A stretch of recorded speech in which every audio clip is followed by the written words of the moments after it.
जी अस्सलाम वालेकुम। जी हम अपनी क्लास का बाकायदा आगाज़ करते हैं।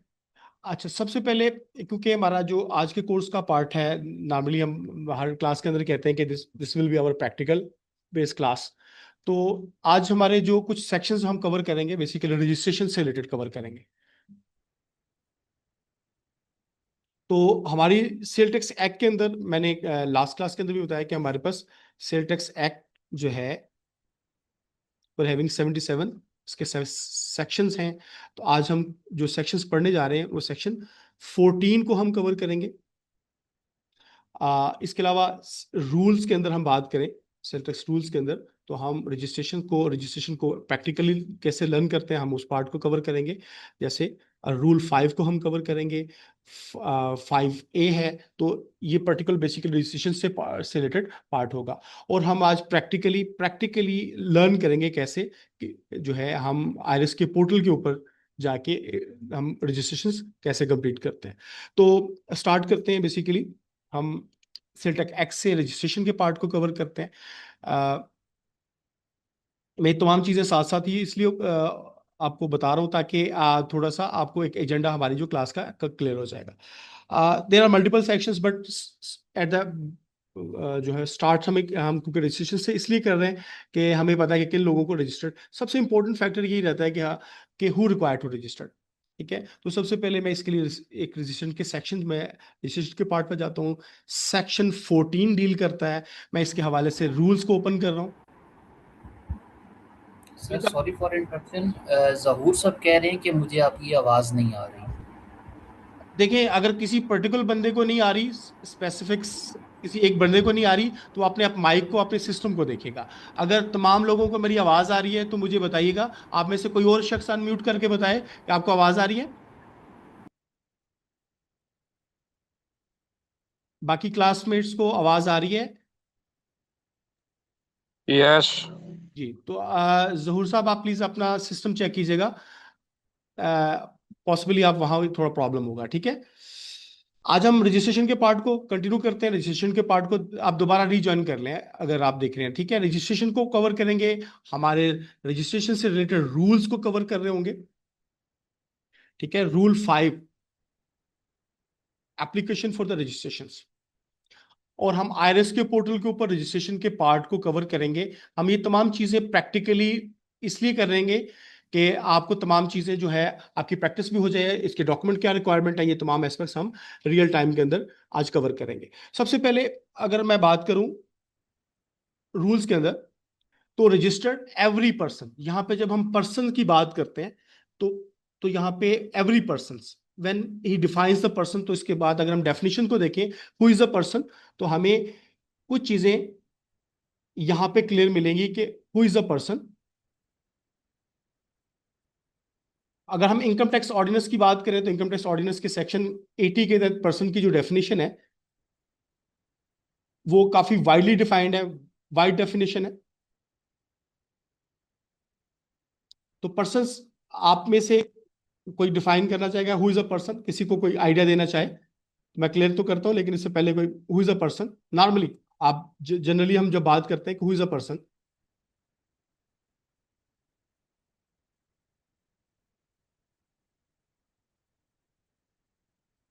एनीबॉडी?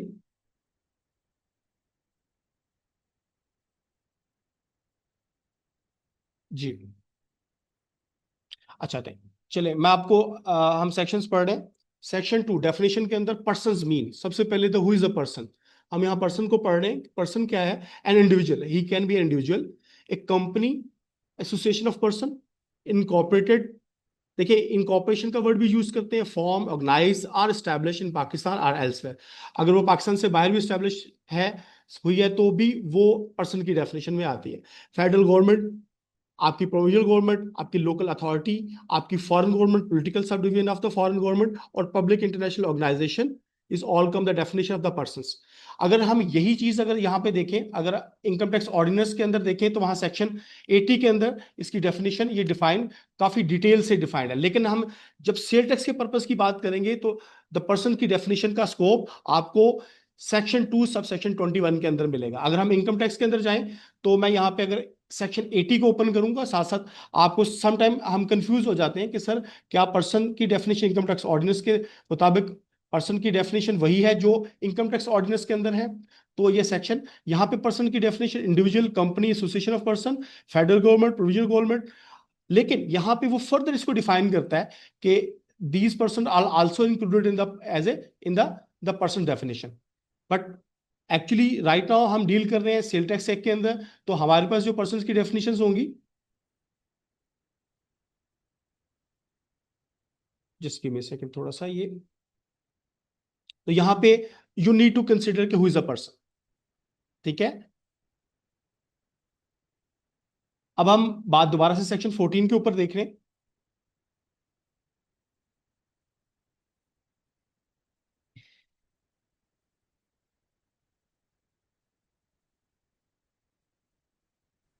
तो every person you need to be clear कि who comes in the definition of the person. ठीक है, सब सेक्शन 22 के अंदर जाए तो हमने इसको डिटेल से देख लिया। Engage in making taxable supply. अब यहां बहुत इंपॉर्टेंट सवाल ही होता है कि टैक्सेबल सप्लाईज क्या है, इसको डिटेल से हम कवर करते हैं। और सप्लाईज कहाँ, इसकी जुरिस्डिक्शन कहाँ पे है, पाकिस्तान के अंदर। इंक्लूड्स जीरो रेटेड सप्लाईज, आपकी जीरो रेटेड सप्लाईज इसमें शामिल है in the course of furtherance of taxable activities carried out on by him falling in any of the following categories if not already registered is required to registered under the act। आपको register होना last में। तो हमने दो तीन definition, ये चीजें मैं साथ साथ आपको कवर भी करता हूं। तो यहाँ पे दो फैक्टर थे कि पर्सन कौन होता है, एवरी पर्सन, और दूसरा मेकिंग टैक्सेबल सप्लाईज, और तीसरी कंडीशन है इंक्लूडिंग इन पाकिस्तान, इन पाकिस्तान। तो यहाँ पे कुछ फैक्टर्स मैं डिस्कस करने जा रहा हूं, और इसको साथ साथ हम प्रैक्टिकली रिसेशन के प्रोसेस को भी देखेंगे कि ये चीजें कौन कौन सी चीजें यहाँ पे हम कवर कर रहे हैं। यहाँ पे सबसे पहली पार्ट अगर हम इसकी क्लास ए के अंदर देखें, सब सेक्शन, अगर कुछ यहाँ पे मैं लॉ को पढ़ने के हवाले से कुछ डेफिनेशन, कुछ चीजें आपको बताता चलूं, इससे बिफोर हम इसको रीड करें मैं कुछ इंपॉर्टेंट डेफिनेशन चीजों आपके साथ शेयर करता हूँ। जी, हमारे पास कुछ एग्जॉस्टिव डेफिनेशन है, कुछ पहले डेफिनेशंस क्या होती है। नॉर्मली जब हम बात कर रहे होते हैं, समटाइम हमारी जब लॉ पढ़ रहे होते हैं तो there mention the means, means का वर्ड आपके पास आ रहा हो, इंक्लूड्स, समटाइम आपका इंक्लूड्स का वर्ड आपके पास आ रहा था। मींस, मीन जब हम बात करते हैं, मींस का मतलब है, this is an exhaustive definition, mean के आप जो डिफाइन कर रहे हैं, मींस का मतलब स्पेसिफिक जो वर्ड है उसी की आपने वर्ड्स के अंदर ही मेंटेन करना है। देखिए, मैंने कॉटेज इंडस्ट्री की एक डेफिनेशन निकाली है, इसी के अंदर यूज होगा मींस। मींस, जब हम मींस का वर्ड यूज करते हैं तो इसका मतलब होता है कि लॉ हैज डिफाइंड, आप उस पर्टिकुलर पार्ट के अंदर से आपको जेनेरिक डेफिनेशन यूज नहीं कर सकते। आप जैसे डिक्शनरी डेफिनेशन होती है, हम आप वो यूज नहीं। जब लॉ बात करता है मींस का मतलब, मींस अगर कॉटेज इंडस्ट्री के अंदर मीन एक मैन्युफैक्चरिंग कंसर्न्स मींस, तो अगर वो डिफाइन कर रहा है तो इस कैटेगरी के अंदर सिर्फ यही पार्ट शामिल होगा। इसमें अगर हम कॉटेज इंडस्ट्री की बात करें, मींस की बात कर रहे हैं कि कॉटेज इंडस्ट्री के अंदर what includes does not have a industrial connection or gas connections located in a residential area, या उसके पास लेबर फोर्स है वो 10 से कम। मींस का मतलब है कि वो पर्टिकुलर पार्ट को डिफाइन कर रहा है कि इससे बियॉन्ड आप अगर ये चीजें नहीं है तो इस डेफिनेशन के अंदर नहीं आती। लेकिन जब हम इंक्लूड्स का वर्ड यूज करते हैं, इंक्लूड्स, इंक्लूसिव डेफिनेशंस, इंक्लूसिव का यूज करते हैं तो हम जेनेरिक वर्ड्स भी हो सकता है, हम डिक्शनरी डेफिनेशन भी यूज कर सकते हैं। ठीक है, तो जब आप लॉ पढ़ रहे होते हैं तो such kind of the words अगर आप यहाँ पे आते हैं तो आपको यू शुड बी क्लियर कि यहाँ पे कुछ ऑप्शन मौजूद है। लेकिन जहां मींस का मतलब है तो आपने उस पर्टिकुलर पार्ट को, उसी पर्टिकुलर चीज को ही लेना है। तो आपको नॉर्मल बहुत सी डेफिनेशंस के अंदर सिर्फ मींस का वर्ड नजर आ रहा होगा, मींस।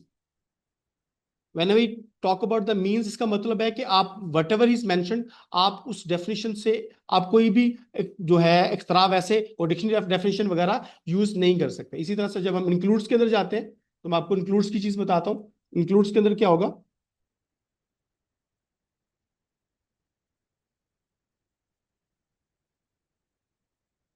देखिए गुड्स, अब वो गुड्स में इंक्लूड्स की बात कर रहा है, every kind of movable property. So he is actually providing you includes manufacture and producer की जब बात कर रहा है तो उसको तो स्पेसिफाई कर रहा है, लेकिन मैन्युफैक्चर के अंदर की बात कर रहा है, which the goods are produce or manufactured or owned by him and shall includes.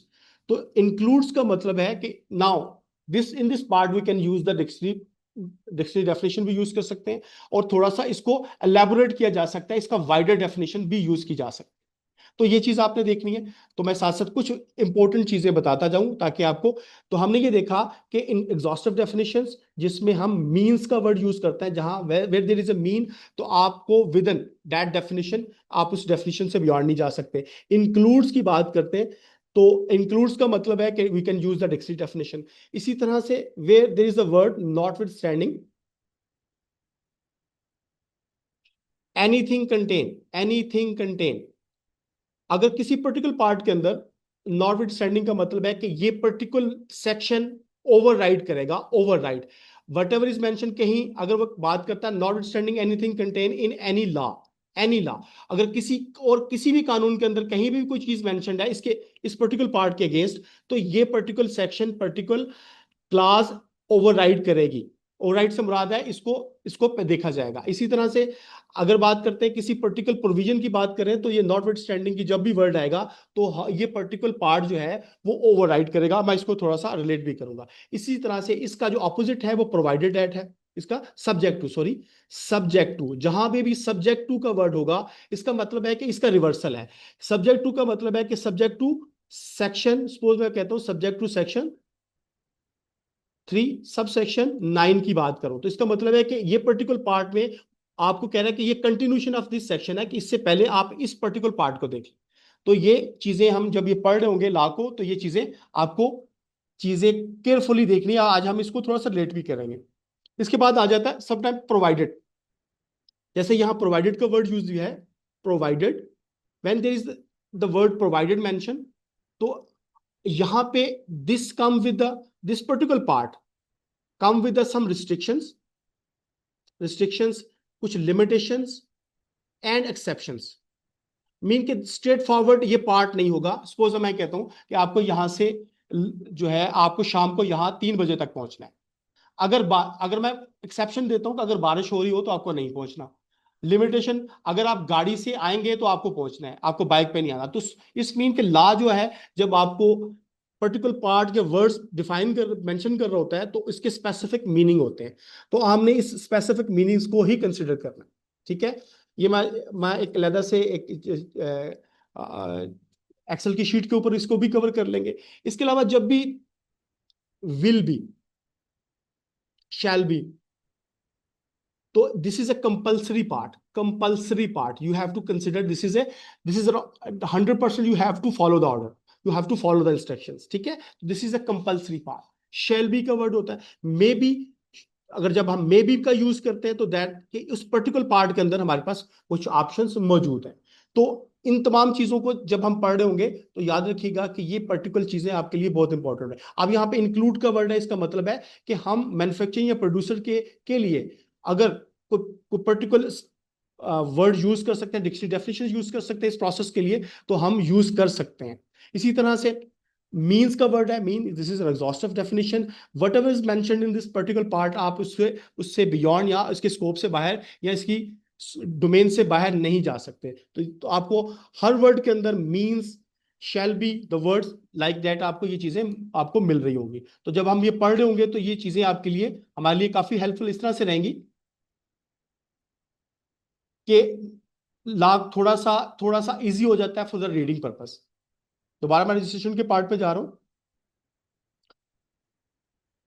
हम यहाँ पे देख रहे थे रजिस्ट्रेशन, हमने इनमें से रजिस्ट्रेशन के लिए आपको ये थोड़ा सा ये देखना है कि डेफिनेशन, एक पर्टिकुलर डेफिनेशन से आपके आने वाले बहुत से सेक्शंस क्लियर हो जाते हैं। ठीक है, तो डेफिनेशन के अंदर हमने एवरी पर्सन को हमने पढ़ा। सेक्शन 2 सब सेक्शन जो है सेक्शन डेफिनेशन के पार्ट के अंदर, ठीक है, 22 के अंदर पर्सन की डेफिनेशन गिवन है। और what is a taxable supplies, इसको हम थोड़ा सा डिफाइन कर लेंगे। अब आप आगे देखते हैं कि किसको रजिस्टर्ड होना लाजमी है। देखिए मैन्युफैक्चर, अब मैन्युफैक्चर की डेफिनेशन गिवन है, हु इज अ मैन्युफैक्चर। ठीक है, other than the cottage industry. अब कॉटेज इंडस्ट्री के अंदर हमें पढ़ा कि कॉटेज इंडस्ट्री क्या होती है। कॉटेज इंडस्ट्री क्या होता है कि अगर आपके पास किसी डोमेस्टिक एरिया के अंदर, डोमेस्टिक एरिया के अंदर परफॉर्म कर रहे हैं, आप अपनी मैन्युफैक्चरिंग, आपका कोई सेटअप है, आपके पास इंडस्ट्रियल गैस या इलेक्ट्रिसिटी का कनेक्शन नहीं है, आपके पास 10 वर्कर से 10 या 10 से कम लोग काम कर रहे हैं, ठीक है, और आपका जो टर्नओवर वो 80 मिलियन से कम है, तो आप कॉटेज इंडस्ट्री के अंदर फॉल करते हैं, तो you need not to register with the, आपको सेल टैक्स के रजिस्ट्रेशन होने की जरूरत नहीं है। यहां पे मैं कॉटेज इंडस्ट्री को दोबारा देख लेता हूं, यहां पे देखें, आपको थोड़ा सा आसान हो जाएगा।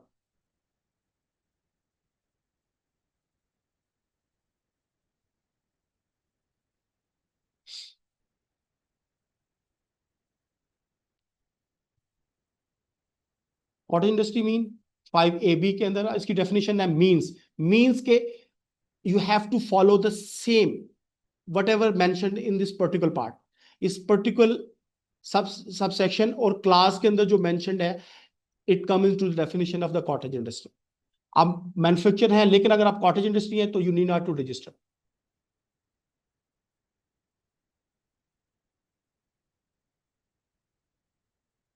इसके बाद अब बात करते हैं हम रिटेलर।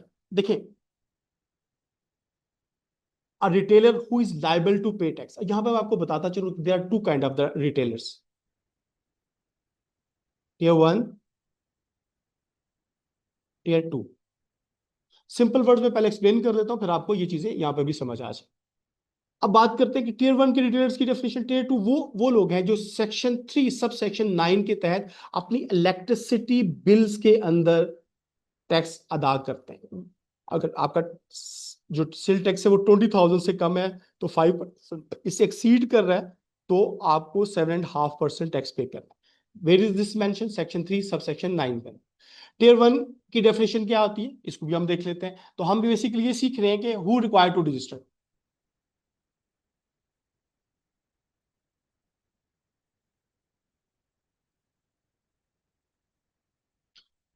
तो हम, मैं टियर 1 की डेफिनेशन की आपको थोड़ा सा साथ साथ क्योंकि रिलेट कर रहा हूं तो आपको,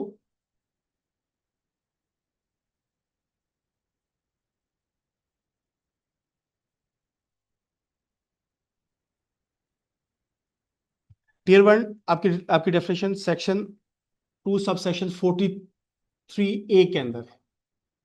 इसको हम थोड़ा सा एक्सप्लेन कर लेते हैं।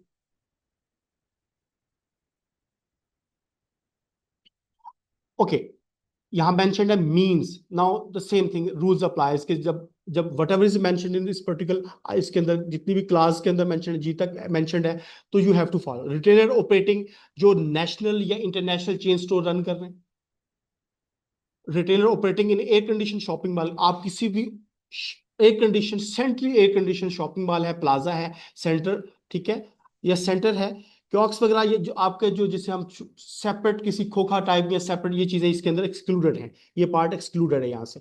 इसी तरह से retailer whose cumulated electricity bill जो है वो लास्ट 12 मंथ्स के अंदर एक्सीड कर रहा है, ठीक है, अगर एक्सीड कर रही है 1.2 मिलियन से, तो भी आप टियर 1 रिटेलर्स के अंदर फॉल करते हैं। अगर आप wholesaler come retailer engage in bulk import and supply of the consumer goods, तो आप यू तो आप टियर 1 की कैटेगरी के अंदर फॉल करते हैं। इसी तरह से टियर और रिटेलर्स की बात करें, who has acquired point of sale, आपने point of sale accepting payment के लिए जो पॉइंट ऑफ सेल अगर आपने इंस्टॉल किया है तो you also required to register, ठीक है। इसी तरह से 236H के तहत इनकम टैक्स ऑर्डिनेंस का ये सेक्शन है, 236H और G के तहत इनकम टैक्स का जो deduct withholding tax deduct करता है, जो रिटेलर डिडक्ट करता है तो he is also required to, और उसकी मंथली जो जो प्रोसीड्स हैं इमीडिएटली प्रोसीडिंग 12 मंथ जो है वो एक्सीड कर रही है जो थ्रेशोल्ड लिमिट है, ये हम आपको लिमिट भी बता देता हूं, तो एक्सीड कर रही है तो उससे भी ये रिक्वायर्ड है कि वो रजिस्टर्ड हो टियर 1 के। इसके परस्पेक्टिव एनी अदर पर्सन और class of person prescribe by the board जिसे एफबीआर नोटिफाई कर, तो ये टियर 1 की जो कैटेगरीज हैं, तो आपको ये थोड़ा सा इस पर्टिकुलर पार्ट के अंदर हमने एक्सप्लेन कर लिया।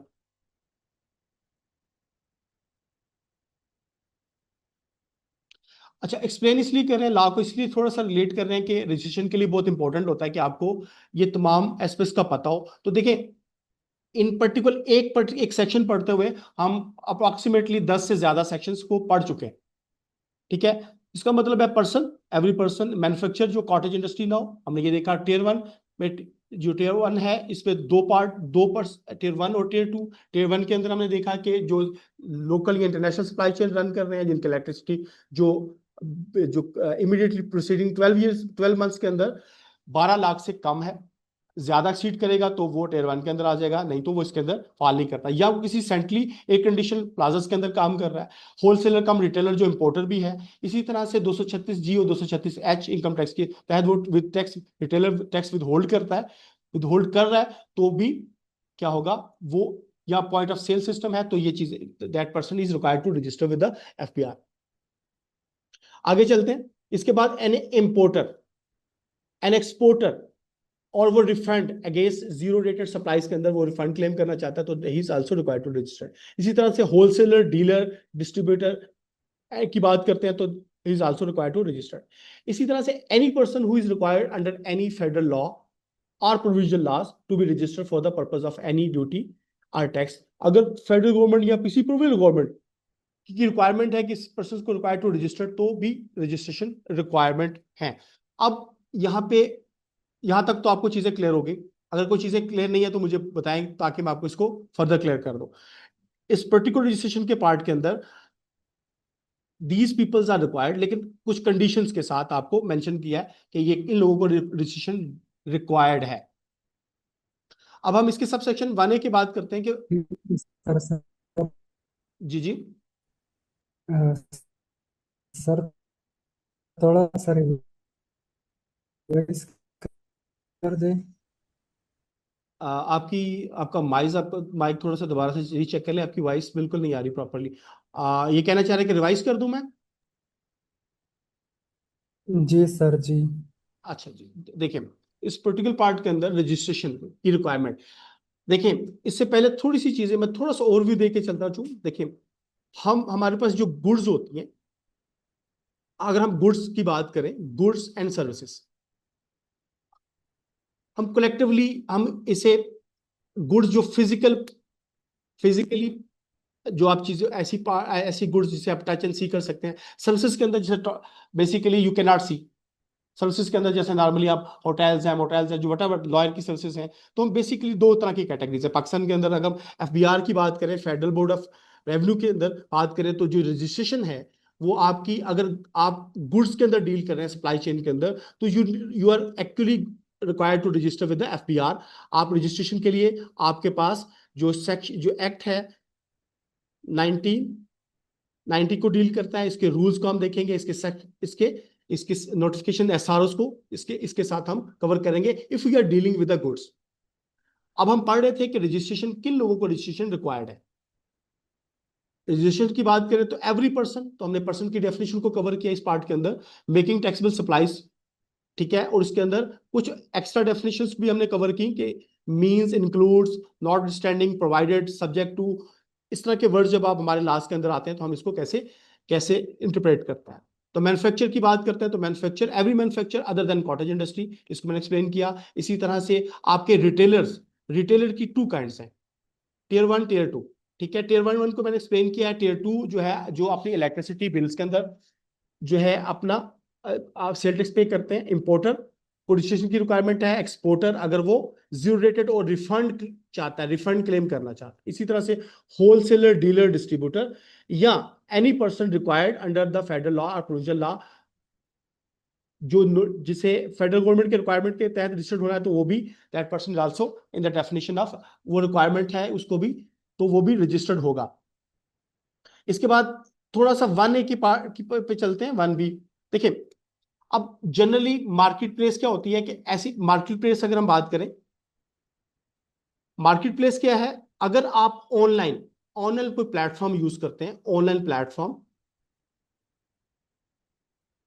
जैसे सपोज आपकी कोई वेबसाइट के थ्रू आप, या कोई एप्लीकेशन के थ्रू, या कोई डिजिटल मीन के थ्रू, डिजिटल मीन आप कोई भी प्रोडक्ट सेल करते हैं, तो आप जो प्रोडक्ट सेल करते हैं, तो आप या तो पेमेंट कैसे कलेक्शन करते हैं, आप एडवांस में पेमेंट कलेक्ट करते हैं, एडवांस पेमेंट आप बैंक्स के थ्रू, या कोई डिजिटल वॉलेट्स है, जैस कैश, या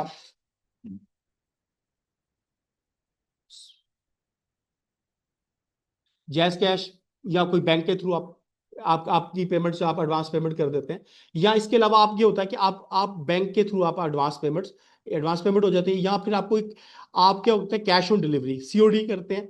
आपको कोई कोरियर सर्विसेज वाला आपको गुड डिलीवर करता है, और आपसे पेमेंट चार्ज करता है इन डेट केस। अब ये पर्टिकुलर सेक्शन क्योंकि ये रेड कलर में है, इस साल ये चीजें ऐड की गई, इसी फाइनेंस एक्ट के अंदर ऐड की गई, तो इसका मतलब ये है कि मैं इसको थोड़ा सा, ये कुछ कैटेगरीज को एक्सक्लूड कर रहा है। तो अब every person including a non resident person except, कुछ एक्सेप्शंस दे रहा है, who is running a cottage industry, पहले ही हम इस कॉटेज इंडस्ट्री इस पार्ट से एक्सक्लूडेड है, या रिटेलर जो अपनी सेल टैक्स टियर 2 का जो इलेक्ट्रिसिटी के अंदर से आप अपना जो है सेल टैक्स पे कर रहा है, selling digitally ordered goods from with in Pakistan through online market place, website के थ्रू, सॉफ्टवेयर एप्लीकेशंस के थ्रू, कोई एप्लीकेशन के थ्रू, या किसी भी डिजिटल मीन के through, shall apply in the prescribe form and in A prescribe manner. ठीक है, प्रेस्क्राइब फॉर्म की बात करता है, जब प्रेस्क्राइब फॉर्म और प्रेस्क्राइब मैनर की बात करेगा तो actually rules come into play. तो हम यहां पे रूल्स को भी देखेंगे। एवरी ऑनलाइन मार्केट प्लेस, जितने भी बैंक्स हैं या कोरियर सर्विसेज हैं involve in e commerce supplying digitally order goods, वो जो भी ये गुड्स सप्लाई कर रहे हैं, ठीक है, shall allow any person to use the services or carry out a e-commerce transaction unless it holds NTN and in case 1A of the transaction। ये अपना माइक प्लीज म्यूट कर लीजिएगा। तो अगर इसके लिए भी तो you need to be valid, आपके पास एनटीएन और आपके पास सेल टैक्स रजिस्ट्रेशन रिक्वायरमेंट्स हैं। तो ये पर्टिकुलर पार्ट, अगर आप मार्केट प्लेस पे ऑपरेट कर रहे हैं, किसी भी डिजिटल ऑर्डर प्लेटफॉर्म यूज कर रहे हैं, वेबसाइट यूज कर रहे हैं, एप्लीकेशन यूज कर रहे हैं, और डिजिटली ऑर्डर कैसे हो सकता है, आप एडवांस पेमेंट किसी बैंक से पेमेंट करते हैं या आपको कैश ऑन डिलीवरी पे पेमेंट करते हैं, दैट पर्टिकुलर जो है उनकी भी रिक्वायरमेंट ये है कि he also required to register with the sale tax. इसके बाद बात सेक्शन सब सेक्शन 2 भी बात करते हैं, person not engage in making taxable supplies in Pakistan if required to be registered. अगर वो टैक्सेबल सप्लाईज नहीं कर रहा लेकिन required to register making import and export और under any provision of the act और एनी फेडरल लॉ में apply for the registration. आप वॉलंटरीली भी रजिस्ट्रेशन के लिए, किसी पर्टिकुलर पर्पस के लिए भी आप रजिस्ट्रेशन कर सकते हैं। इस पार्ट को देखते हैं 2A के अंदर, if a person who is required to registered under this act does not apply for the, अब देखिए इसके अगर रिक्वायर्ड है वो पर्सन को रजिस्टर्ड होना और वो रजिस्टर्ड नहीं होता, as may be authorized by the board after such inquiry and deemed appropriate having reason to believe that such person is liable to register, he shall compulsory, तो आपको कंपल्सरी रजिस्ट्रेशन जो है वो भी की जा सकती है such person after providing opportunity of, तो कमिश्नर आपको कंपल्सरी रजिस्टर्ड भी कर सकता है। ठीक है, the registration under the act shall be regulated in such manner as the board may notify where there is the mention prescribe। आप याद रखें जहां पे प्रिस्क्राइब इस मीन के you have to follow some rules, तो ये चीजें कुछ रूल्स के अंदर मेंशन है। तो यहां हमने देखा कि हु रिक्वायर टू रजिस्टर, यहाँ पे आपको होपफुली कि आपको ये सारे पार्ट्स को क्लियर हो जाएंगे, वेरी क्लियर, बहुत सिंपल है कि मैन्युफैक्चर है लेकिन कॉटेज इंडस्ट्री नहीं है। कॉटेज इंडस्ट्री की डेफिनेशन है टियर 1 टियर 2। टियर 1 के अंदर आपको मैंने बहुत शॉर्टली में बता देता हूं कि जो लोकल या इंटरनेशनल चेन स्टोर रन कर रहे हैं या सेंट्रल एयर कंडीशन प्लाजा या मॉल्स के अंदर बैठे ऑपरेट कर रहे हैं, उनको रिक्वायरमेंट है रजिस्टर होने की। अगर जिनका इलेक्ट्रिसिटी का बिल लास्ट 12 मंथ के अंदर एक्सीड कर रहा है 1.2 मिलियन, 12 लाख से एक्सीड कर रहा है, ऐसा रिटेलर, होलसेलर या कम रिटेलर जो इंपोर्ट कर रहा है, होलसेलर कम रिटेलर है, तो भी आपको रजिस्टर्ड होना लाजमी है। या बोर्ड किसी को नोटिफाई करता है इस पर्टिकुलर पार्ट के अंदर, अगर कोई रिटेलर 236G और H का टैक्स को विद होल्ड कर रहा है तो दैट्स टियर 1 की कैटेगरी के अंदर फॉल कर रहा है, तो ये चीजें हम इसके अंदर कवर करेंगे। अच्छा, इसके बाद आ जाते हैं कि importer, exporter, wholesaler, dealer, distributor, तो इस मीन के everyone come into the definition of this, इसकी डेफिनेशन के अंदर आ रहा है। और ये मार्केट प्लेस की जब बात कर रहा है तो ये these principles are required to register. अब हमें द पर्सन ही मेंशन के किन लोगों को रजिस्ट्रेशन रिक्वायरमेंट है। अब हम इसको देखते हैं कि इससे रजिस्टर की रिक्वायरमेंट बेसिकली इन लोगों को रिक्वायरमेंट है, लेकिन हम रजिस्टर्ड होंगे कैसे, इसके लिए हम रूल्स पे चलते हैं।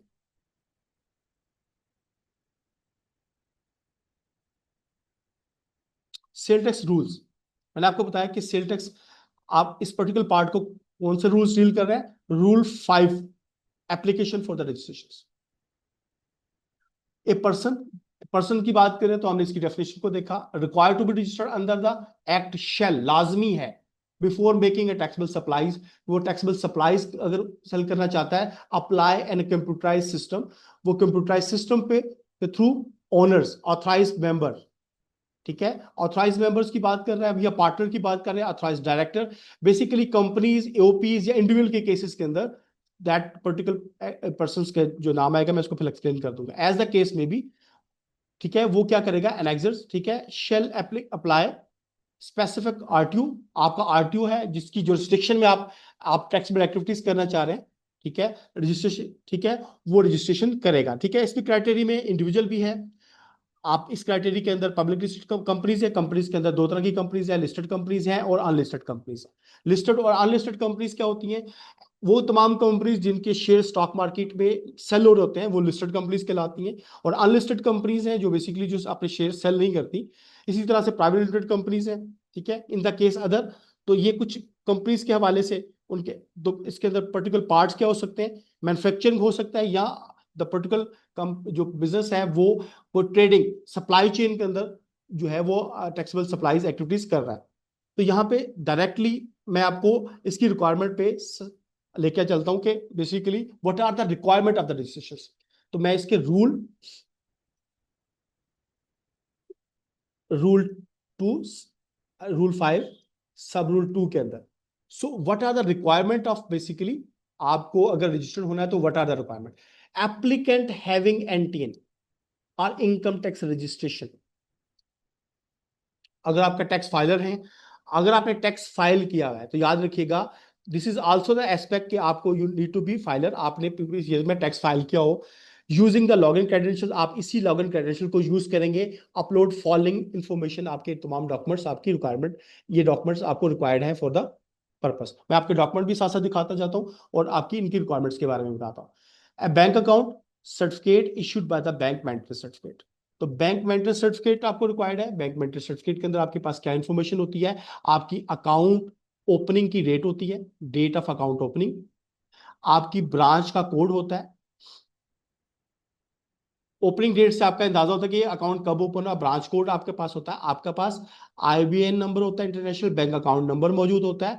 आपके पास inter bank fund transfer number होता है जो आपका कन्वेंशनल 14 डिजिट नंबर होता है। आईबीएन आपका 26 डिजिट का जो है आपके पास इंटरनेशनल कोड के साथ आपका एड्रेस मौजूद है। आपकी कैपेसिटी कितनी है, इस बैंक की टाइप मौजूद होती है कि ये कौन सी टाइप का अकाउंट है, और इसकी ओनरशिप की कैपेसिटी कितनी है, ये सारी चीजें मेंटेन होती है। ये मैं आपको मेंटल स्टेट के अंदर भी बताता हूँ। ये तमाम चीजें बताने का पर्पज ये है, इसका पर्पज भी क्या होगा, इसी तरह से हम जब रजिस्ट्रेशन कर रहे होंगे तो ये तमाम डिटेल्स हम यहाँ पे पंच कर रहे होंगे। तो आपको ये चीजें थोड़ी सी कंसिडर करनी है।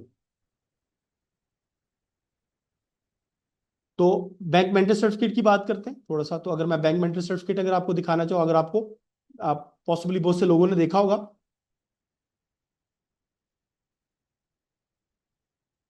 देखिए ये बैंक अल्फला का है। सो ये कब इशू हुआ, the time, actually the issuing time, आपको यू हैव टू पे सम अमाउंट। ये इसका आईबीएन नंबर मौजूद है इसके अंदर, ठीक है। ये अकाउंट की डिटेट है जब आपने अकाउंट जो ओपन किया। सो बेसिकली यहाँ पे suppose the name of the title of account name, title business का आपका टाइटल है, ठीक है। सीएनआईसी मेंशन्ड है और आपका अकाउंट नंबर ये भी मेंशन्ड है। आपका ब्रांच कोड मेंशन है, ठीक है। और डेट ऑफ ओपनिंग या और स्टेटस एक्टिव और अकाउंट की टाइप ही आपके पास ये डॉक्यूमेंट मौजूद है। तो ये बेसिकली आप इसके लिए यूज करेंगे। बैंक अकाउंट के अंदर आपको 5 इंफॉर्मेशन रिक्वायर्ड थी, तो ये तमाम इंफॉर्मेशन इसके अंदर मौजूद थी। Registration or consumer number with a gas and electricity supplier. तो आपके पास इलेक्ट्रिसिटी या आपका गैस, दो चीजें, गैस एंड इलेक्ट्रिसिटी सप्लायर का कंज्यूमर या रजिस्ट्रेशन नंबर होगा। आप अब आपके पास इसकी क्या क्या रिक्वायरमेंट हो सकती है, रिक्वायरमेंट हो सकती है, इसको थोड़ा सा मैं मेंशन कर देता हूं।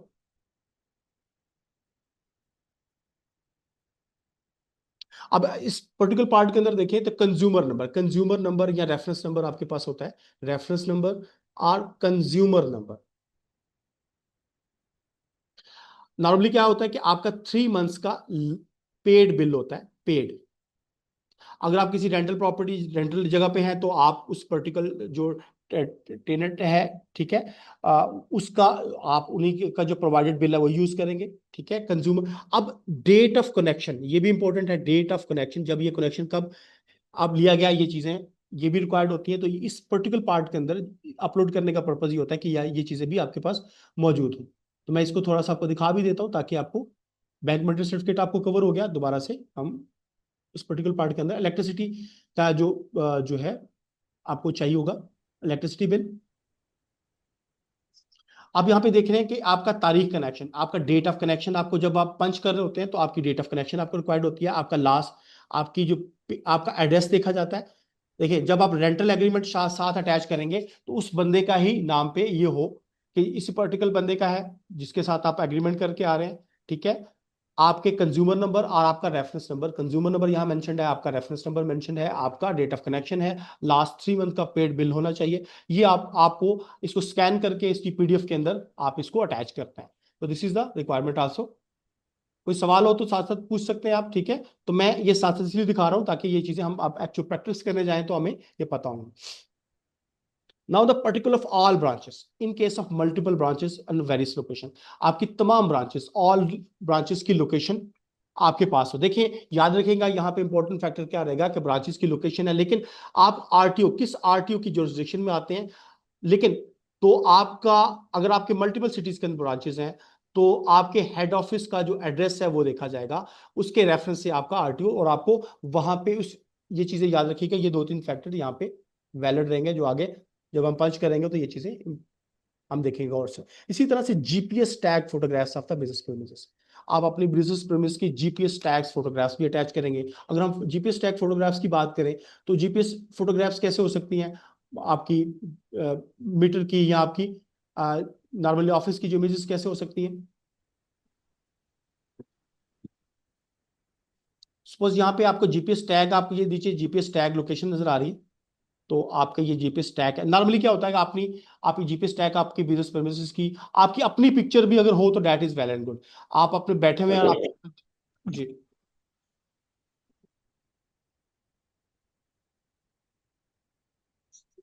जी, कोई सवाल पूछना चाह रहे हैं। सर ये आरटीओ का थोड़ा बताएं, ये आरटीओ क्या है? आरटीयू क्या? ये आरटीओ क्या है सर, इसका थोड़ा बता दें। देखिए, जुरिस्डिक्शन होती है जहां पे आप टैक्सेबल एक्टिविटी करते हैं, आगे मैं आपको बता देता हूँ। आरटीयूज आपके रीजनल टैक्स ऑफिस ऑफिस होते हैं, इसमें आपका लार्जर टैक्स यूनिट्स भी हैं, larger tax unit, medium tax units भी हैं, ठीक है, आरटीयू है, और कॉर्पोरेट टैक्स यूनिट्स भी होते हैं। तो बेसिकली पूरे पाकिस्तान के अंदर टैक्स की कलेक्शन, टैक्स की एडमिनिस्ट्रेशन के लिए पूरे पाकिस्तान के अंदर इसको डिफरेंट जुरिस्डिक्शन के डिफरेंट डिवीजन के अंदर डिवाइड किया गया है, ठीक है। इसको हम देखना चाहें तो आप किस पर्टिकुलर एरिया के अंदर काम कर रहे हैं, तो मैं ये थोड़ा सा आपको इस पार्ट के अंदर भी दिखा देता हूँ। अगर हम एफबीआर की साइट के ऊपर जाएं, fbr.gov.pk की साइट के ऊपर जाएं, आप इसे स्क्रॉल डाउन करें तो आपको यहाँ पे आपकी रीजनल टैक्स ऑफिस यूनिट्स मिलेंगे। आप यहाँ पे ओपन करते हैं तो पूरे पाकिस्तान के अंदर आप जो भी जैसे आप एडमिनिस्ट्रेटिव पॉइंट ऑफ व्यू से देख लें, कलेक्शन पॉइंट ऑफ व्यू से देखें, तो इसे डिवाइड किया गया जैसे एलटीयू, ये डिफरेंट लार्जर टैक्स यूनिट्स होते हैं जैसे इस्लामाबाद के अंदर, ठीक है। इसी तरह से चीफ कमिश्नर एलटीयू कराची के अंदर है। इसी तरह से आरटीयू, तो ये जुरिस्डिक्शन है, जिस जुरिस्डिक्शन के अंदर आप काम कर रहे होंगे, आरटीयू जिस जिस जगह आप अपनी टैक्सेबल एक्टिविटी कर रहे होंगे, मैं उस आरटीयू उसके हवाले से आपको मैं एक्सप्लेन कर रहा था कि उसके लिए हम ये आरटीयू का वर्ड यूज कर रहे हैं, ठीक है जी, ठीक है। अच्छा, GPS tag photographs of business premises, आप अपनी बिजनेस प्रीमिसेस की जीपीएस टैग पिक्चर्स भी ऐड करेंगे। यहां मैं आपको 2 चीजें बताता चलूं यहाँ पे कि जब हम रजिस्ट्रेशन कर रहे होते हैं, अभी हम रजिस्ट्रेशन करेंगे भी सेक्शन 14 के तहत रजिस्ट्रेशन करेंगे, तो आपके पास 2 कैटेगरीज होती है, एक मैन्युफैक्चरर और एक नॉन मैन्युफैक्चरर। नॉन मैन्युफैक्चरर के अंदर आप सप्लाई चेन के अंदर आप इंपोर्टर हैं, आप एक्सपोर्टर हैं, आप डीलर हैं, आप डिस्ट्रीब्यूटर हैं, आप होलसेलर हैं, रिटेलर है। तो हमने ये सारी चीजें पढ़ी, चाहे आप मैन्युफैक्चरर हैं, आप importer exporter, dealer distributor, retailer. Retailer की हम दो काइंड्स पढ़ी, टियर 1 टियर 2।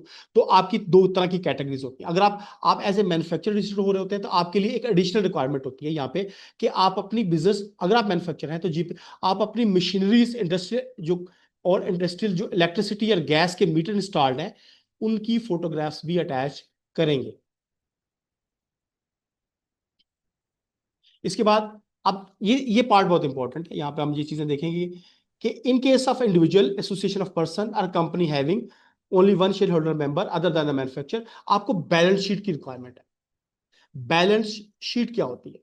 बेसिकली अगर हम देखें तो एक डेफिनेशन है, asset is equal to liability plus capital. यानी कि आप कोई भी बिजनेस स्टार्ट करते हैं, मैं आपको एग्जांपल दे रहा हूं कि आप बिजनेस स्टार्ट करते हैं और आप इस बिजनेस के अंदर आप जो पैसा लगाते हैं, इन्वेस्टमेंट करते हैं, वो कैसे हो सकती है? या आप बैंक से लोन लेके, आप बैंक से लोन ले सकते हैं, आप अपनी किसी क्राउड फंडिंग या फैमिली से पैसे इकट्ठे करके लगाते हैं, या आप अपनी अपनी सेविंग से अपने बिजनेस को स्टार्ट करते हैं। सो बेसिकली आप कोई भी एक्टिविटी स्टार्ट करते हैं, यू रिक्वायर्ड ए फंड। आप इस फंड को कैसे गैदर करते हैं? तो गैदर कैसे कर सकते हैं? या आप लाइबिलिटी के थ्रू कर सकते हैं, जैसे बैंक लोन हो गया या फैमिली लोन हो गया, या आप कैपिटल, आप अपने सेविंग से कर सकते हैं। तो अब होता यह है कि आप अगर सपोज इंडिविजुअल है तो आपका ये कैपिटल कहलाएगा, यहाँ पे ये कैपिटल का वर्ड यूज हो जाता है। अगर आप एओपी है, पार्टनरशिप फॉर्म है, तब भी कैपिटल पार्टनर कैपिटल का वर्ड यूज होता है ये। लेकिन अगर आप कंपनी है तो यहाँ पे इक्विटी का वर्ड यूज होता है, तो आपने कंफ्यूज नहीं होना। इसका मतलब है इक्विटी यानी कि stake, share holder, stake holders, ये वर्ड यूज होते हैं अल्टरनेटिवली। तो इसका मतलब है बिजनेस के अंदर आपने इस पर्टिकुलर एक्टिविटी के अंदर कितना बिजनेस, कितना पेमेंट पैसा इंजेक्ट किया, चाहे वो आपने बैंक लोन से किया, आपने थर्ड पार्टी से लोन लेके, या आपने अपनी सेविंग से किया। तो this part is also very important. और इस फैक्टर की बुनियाद पे आगे आपकी सस्पेंशन भी होती है। बहुत से ऐसे फैक्टर्स हैं। अगर अभी आपने, जब ये बैलेंस शीट आप जब ऐड कर रहे होंगे तो आपने जितनी अमाउंट इन्वेस्टमेंट की, सपोज आपने 5 मिलियन रुपीज की बैलेंस शीट के साथ आपने डाटा यहाँ पे इंटर किया, तो आप एक मंथ के अंदर इसका 5 टाइम एक्टिविटी कर सकते हैं। मतलब 5 मिलियन का, तो 5 मिलियन का 25 मिलियन तक आप एक्टिविटीज करेंगे, अदरवाइज आपकी सस्पेंशन हो सकती है। सर ये कहाँ लिखा हुआ है? ये मैं साथ साथ चीजें आपको बताता जाता हूं ताकि आपको थोड़ी सी चीजें क्लियर हो जाती, ठीक है? अगर मैं इसी पार्ट के अंदर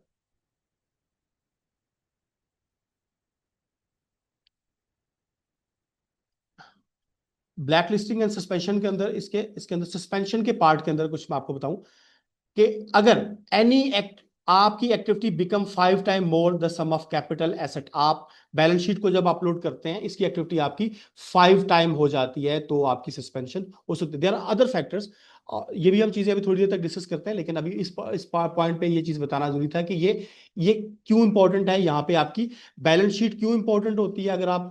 अगर ये बैलेंस शीट के इस पर्टिकुलर पार्ट में एक्टिविटीज को नॉर्मली नील फाइल कर देते हैं, ₹1,00,000 बहुत मिनिमम सी अमाउंट मेंटेन करते हैं, जिससे के बाद में सस्पेंशन की, जो आपकी सस्पेंशन होती है, सस्पेंशन हो जाती है, तो आपको ये दोबारा से फाइल करनी होती है। तो ये चीजें, ये एक इंपॉर्टेंट चीज रहती है यहाँ पर। अब ये तमाम डॉक्यूमेंट आपने आपने प्रिपेयर कर लिए, मैंने आपको दिखा भी दिए। बैलेंस शीट का आइटम अगर आपको दिखाना चाहूँ तो आप देखना चाहें तो मैं आपको बैलेंस शीट के पार्ट को भी दिखा देता हूँ। आपकी बैलेंस शीट कैसे हो सकती है? पार्ट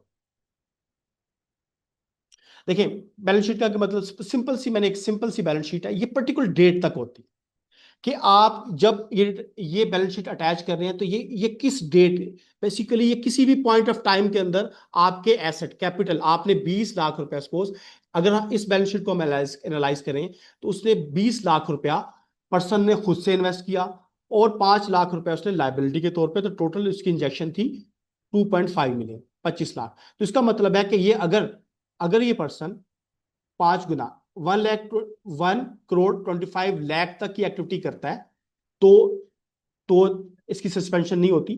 तो इस तरह से इसको ये एक्सप्लेन करना होता है कि आपके ये, आप इसको और भी एक्सप्लेन कर सकते हैं, इन्वेंट्री है, बैंक बैलेंसेस हैं, ये पर्टिकुलर पार्ट को इसको डिटेल से भी बना सकते हैं। लेकिन मैंने एक सिंपल सा एग्जांपल के तौर पे शेयर किया है ताकि बैलेंस शीट कितनी इंपॉर्टेंट है जब आप रजिस्ट्रेशन कर रहे होते हैं।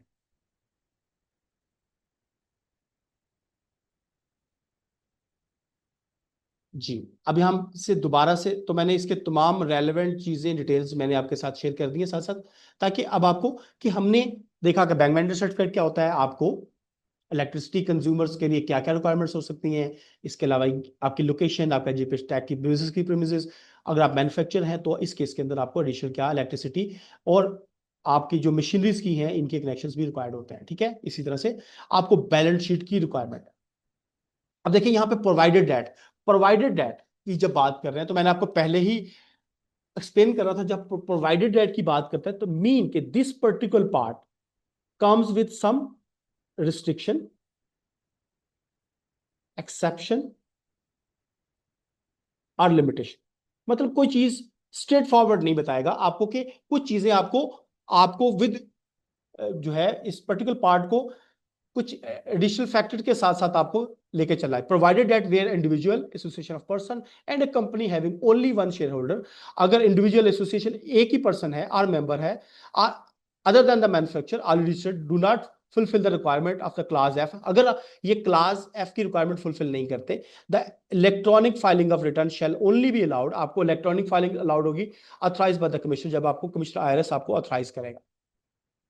ठीक है, कुछ एक्सेप्शंस के केसेस के अंदर कैसे हो सकता है, तो ये आपको ये पर्टिकुलर पार्ट एक्सप्लेन कर रहा है। ठीक है, जब ये पर्टिकुलर तमाम डिटेल्स आप अपलोड कर देते हैं, ये अभी हम देखेंगे कि तमाम डाटे को अपलोड करके भी देखेंगे। अब जब हम ये अपलोड करते हैं, on furnishing above document the system shall registered applicant, अब रजिस्टर्ड एप्लीकेंट को रजिस्टर कर देगा। अब यहाँ पे होल्ड कर, यहाँ रुके, वो आपको वेरी स्ट्रेट फॉरवर्ड नहीं करेगा, यहाँ पे कॉलन आ रहा है, इसका मतलब है you have to see something is, कुछ मेंशन्ड है कि अगर ये चीजें हो तो होगा। प्रोवाइडेड अगेन कि दिस पार्ट कुछ रिस्ट्रिक्शन, कुछ एक्सेप्शंस और कुछ limitation in case of individual. अब आप पूछेंगे सर कि जब ये हम अप्लाई कर लेंगे तो कितने टाइम के अंदर आपकी रजिस्ट्रेशन आपको अलाउ हो जाएगी, तो यहां पे कोई टाइम मेंशन्ड नहीं है, हम इसको पढ़ने जा रहे हैं। ठीक है, अब इसको देखिएगा जरा, वो कहता है provided that in case of individual association of person और company having only one share holder और member as the case may be, IRS shall registered such person, इसकी रजिस्ट्रेशन तब होगी ओनली जब एलआरओ, आपका local registration of officer satisfied होता है। Normally क्या होता है, आपको फिजिकली विजिट, आप ये तमाम डॉक्यूमेंट ऑनलाइन भी अप्लाई करते हैं और you have to physically visit. Some areas के अंदर बगैर विजिट करे ही अपडेट कर देते हैं, लेकिन डिपेंड करता है कि आप किस एरियाज के, किस टेरिटरीज के अंदर, किस आरटीओ की जुरिसडिक्शन में काम कर रहे हैं। लेकिन जैसे अगर आरटीओ यहाँ पे है, अगर कराची के अंदर बात करेंगे, यहाँ पे अगर इस रावलपिंडी की बात करेंगे, you have to visit to the LRO local registration office, आप उसको तमाम डॉक्यूमेंट आपको फिजिकली वो देखना भी चाहता है, देखता भी है, सेटिस्फाइड है तो वो उसी टाइम क्या कर देगा, आपको अपलोड, आपने जो डॉक्यूमेंट अपलोड किए अप्रूव कर देगा या मार्क कर देगा फील्ड ऑफिसर को, ताकि आप रजिस्ट्रेशन को कंप्लीट करो। इसका मतलब है कि यहां तक आपको ऐसा नहीं है स्ट्रेट फॉरवर्ड कि ऑनलाइन एप्लीकेशन फाइल की तो आपकी रजिस्ट्रेशन कंप्लीट हो जाएगी। ठीक है, ये चीज बड़ी केयरफुली आपने देखनी है। आगे चलते हैं, आफ्टर रजिस्ट्रेशन, अब ये बात कर रहे हैं कि अगर जब रजिस्ट्रेशन कंप्लीट हो जाती है, आपका एलआरओ आपको मार्क कर देता है, आपकी रजिस्ट्रेशन कंप्लीट हो जाती है, तो आपको नादरा ई सहूलत सेंटर, नादरा की सहूलत जाके अपना बायोमेट्रिक करवाना है। किसने करवाना है, जो भी प्रिंसिपल पर्सन है, इंडिविजुअल है, प्रिंसिपल पर्सन है या कंपनी के केसेस के अंदर, और हर साल जुलाई के अंदर, हर साल इनमें से प्रिंसिपल पर्सन है, एसोसिएशन ऑफ पर्सन है या डायरेक्टर है, इन्होंने अपना बायोमेट्रिक करवाना है।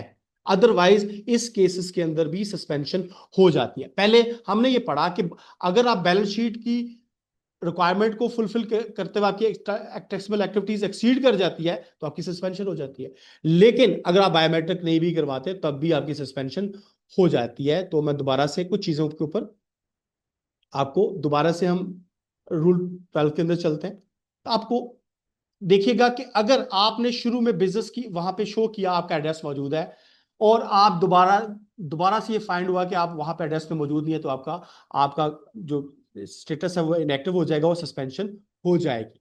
ठीक है, आप अपनी प्रीमिसेस में किसी भी, ठीक है, इनलैंड रेवेन्यू की ऑथराइज अथॉरिटीज को अलाउ नहीं करते तब भी सस्पेंशन हो सकती है। आप अपनी एक्टिविटी को 5 टाइम एक्सीड कर लेते हैं तब भी ये सस्पेंशन हो सकती है। ठीक है जी, ठीक है। आपने किसी कंसेक्यूटिव, आपने sale tax return for 3 consecutive month पे आपने टैक्स फाइल नहीं करते, या 6 मंथ तक लगातार नल फाइल करते हैं, तब भी सस्पेंशन हो जाता है। ठीक है। कोई भी टैक्स फ्रॉड करते हैं, कोई आप फेक इनवाइसेस जनरेट करते हैं, ये सबसे ऊपर मेंशन है, तब भी आपकी सस्पेंशन हो जाती है। ठीक है जी। इसी तरह से आप याद रखिएगा कि अगर कोई ऑलरेडी बंदा सस्पेंशन है, सस्पेंशन बंदे को 10% आप सप्लाईज कर रहे होते हैं, तो ये चीजें आगे जाके हम पढ़ेंगे, लेकिन बुनियादी चीज मैं आपको ये बता रहा हूं कि इन कुछ चीजें आपको यू नीड टू कंसिडर, आपको यहाँ पे बहुत सी चीजें केयरफुली करनी पड़ेंगी, अदरवाइज सस्पेंशन होती है तो फिर लोगों को इन चीजों का आइडिया नहीं होता कि ये चीजें क्या हो रही हैं। ठीक है। क्योंकि अभी ये पार्ट जब हम बाद में पढ़ेंगे तो इसके अंदर मैं इसको एक्सप्लेन कर दूंगा। ठीक है जी। अब यहां तक हम पढ़ रहे हैं। ठीक है। होपफुली आपकी चीजें समझ आ रही होंगी। ठीक है। अब अगर आप टेम्पररी रजिस्ट्रेशन करते हैं, देखिए टेम्पररी रजिस्ट्रेशन कब होती है? अगर आप बाहर से मशीनरी आप क्या करते हैं, मैन्युफैक्चर है और आप बाहर से आप मशीनरी इंपोर्ट करना चाह रहे हैं, आपको कुछ सेल टैक्स के अंदर कुछ आपको चाहिए, आपको सेल टैक्स के जो बेसिकली आप चाहते हैं कि you just give me a second. अगर आप मैन्युफैक्चर हैं, आप ठीक है, where a person file application for the sale tax registration as a manufacture, आप एज ए मैन्युफैक्चर फाइल करते हैं विदाउट हैविंग इंस्टॉल मशीनरी। अभी आपके पास मशीनरी इंस्टॉल नहीं है, आप सेल टैक्स में रजिस्टर्ड भी नहीं, तो आप टेम्पररी रजिस्ट्रेशन भी कर सकते हैं। इसके लिए आपको एडिशनल डॉक्यूमेंट क्या चाहिए होते हैं? Bill of lading. ये बिल ऑफ लैडिंग आपके जो मशीनरी है इसका बेसिकली आपका टिकट हो सकता है, आपका ट्रांसपोर्टेशन डॉक्यूमेंट है, आपका गुड डिक्लेरेशन जीडी, जो आप पाकिस्तान सिंगल विंडो आप वहां पे फाइल करते हैं। ठीक है। इसके अलावा एक चेक होता है, डिफरेंस ऑफ अमाउंट जो आपको टैक्स का क्रेडिट मिल रहा होता है, उसकी इसके अगेंस्ट आपको डिफरेंस ऑफ अमाउंट का एक चेक पे करना होता है। अगर वो चेक जो है, अगर आप विद इन ड्यू डेट के अंदर ही, और आपको ये मशीनरी 2 मंथ्स के अंदर, आपको ये रजिस्ट्रेशन 2 मंथ के लिए होती है टेम्पररी, और ये 72 आवर्स के अंदर हो जाती है। और अगर आप विद इन ड्यू डेट के अंदर नहीं करते तो ये आपका जो चेक होता है, ये मैं उसको बाद में एक्सप्लेन कर दूंगा आपको। आपका ये एफबीआर के नाम पे ये बेसिकली क्या होगा, ये कैश हो जाएगा चेक।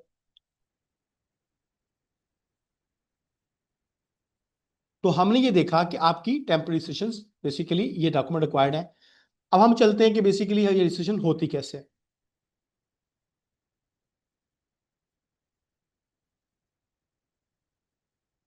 नॉर्मली हमने ये देखा कि एनटीएन आप उसी लॉगिन क्रेडेंशियल से यूज करेंगे, तो आप हम उसी पर्टिकुलर पार्ट के ऊपर ही चले जाते हैं। एन एप्लीकेंट हैविंग एनटीएन और income tax registration shall using the login, आप इन्हीं लॉगिन क्रेडेंशियल्स को यूज करके, चाहे आप कंपनी है, एओपी है, या आप इंडिविजुअल हैं, तो आप इन्हीं लॉगिन क्रेडेंशियल्स को यूज करेंगे। सो और आप अपने रजिस्ट्रेशन के प्रोसेस को आप सेल टैक्स रजिस्ट्रेशन कैसे कर सकते हैं? तो रजिस्ट्रेशन का पार्ट आपको टॉप पे रजिस्ट्रेशन का सेगमेंट आपको नजर आ रहा है। ठीक है। मेन्यूज के अंदर आपको इसको क्लिक करते हैं तो आपके पास आपको मल्टीपल ऑप्शंस नजर आ रहे हैं। देखिए सेक्शन पढ़ने का फायदा ये होता है कि आपको यहाँ पे आपको मल्टीपल सेक्शन नजर आ रहे हैं। अभी हमने सेक्शन 14 पढ़ा रजिस्ट्रेशन के हवाले से। अब देखिए 14(1) हमने 1 के अंदर तमाम कैटेगरीज को देखा, form for registration file voluntarily through simplified sale tax. Sir 14(1) तो यहाँ पे भी मौजूद है, sale tax registration modified to add balance sheet. अभी हमने अंडर रूल 5 सब रूल 2 और उसकी क्लास एफ के अंदर पढ़ा कि बैलेंस शीट की रिक्वायरमेंट पड़ी। ठीक है। अगर sale tax to add balance sheet add करने के लिए करते हैं। इसी तरह से सेल टैक्स की बात करें 14(6) form for registration file modification to become manufacturer, आप कन्वर्जन करना चाह रहे हैं, आप बाकी मैन्युफैक्चर नॉन मैन्युफैक्चर से, तो आप यहाँ पे हम किस तरह से ये कर रहे होंगे, तो ये 3 ऑप्शन है, तो हम इस ऑप्शन को यूज करेंगे। तो मैं आपकी थोड़ी सा रजिस्ट्रेशन का जो प्रोसेस है मैं आज थोड़ा सा कंप्लीट कर लेते हैं। ठीक है जी। कोई सवाल है यहां तक तो पूछ लें, ताकि एनीबॉडी हैविंग सर एनी। ये अस्सलाम वालेकुम सर। सर मैं चाह रहा था कि जब आपका लेक्चर खत्म हो तो उस वक्त कुछ सवालात लिखे हुए वो कर लूं, बीच में करने से थोड़ा मोमेंटम टूट जाता है, तो जैसे आप गाइड करें। नहीं, अगर आपको दरमियान में कोई लग रहा है तो नो प्रॉब्लम। वजह ये इसलिए बता रहा हूँ कि पॉसिबली हो सकता है कि दरमियान में रिलेट कर रहा हो बिल्कुल वही ओके सवाल हो तो सर, सर, अभी कर लूं मैं? जी कर लें। सर ये मैं क्विकली कर लूंगा। बात ये है कि ये जो रजिस्ट्रेशन के लिए आपने बताया कि कौन किन को लाइबल हैं लोग, जो तो जी जी सिवाय कॉटेज इंडस्ट्री के तो मेरा ख्याल है सभी उसमें आ गए।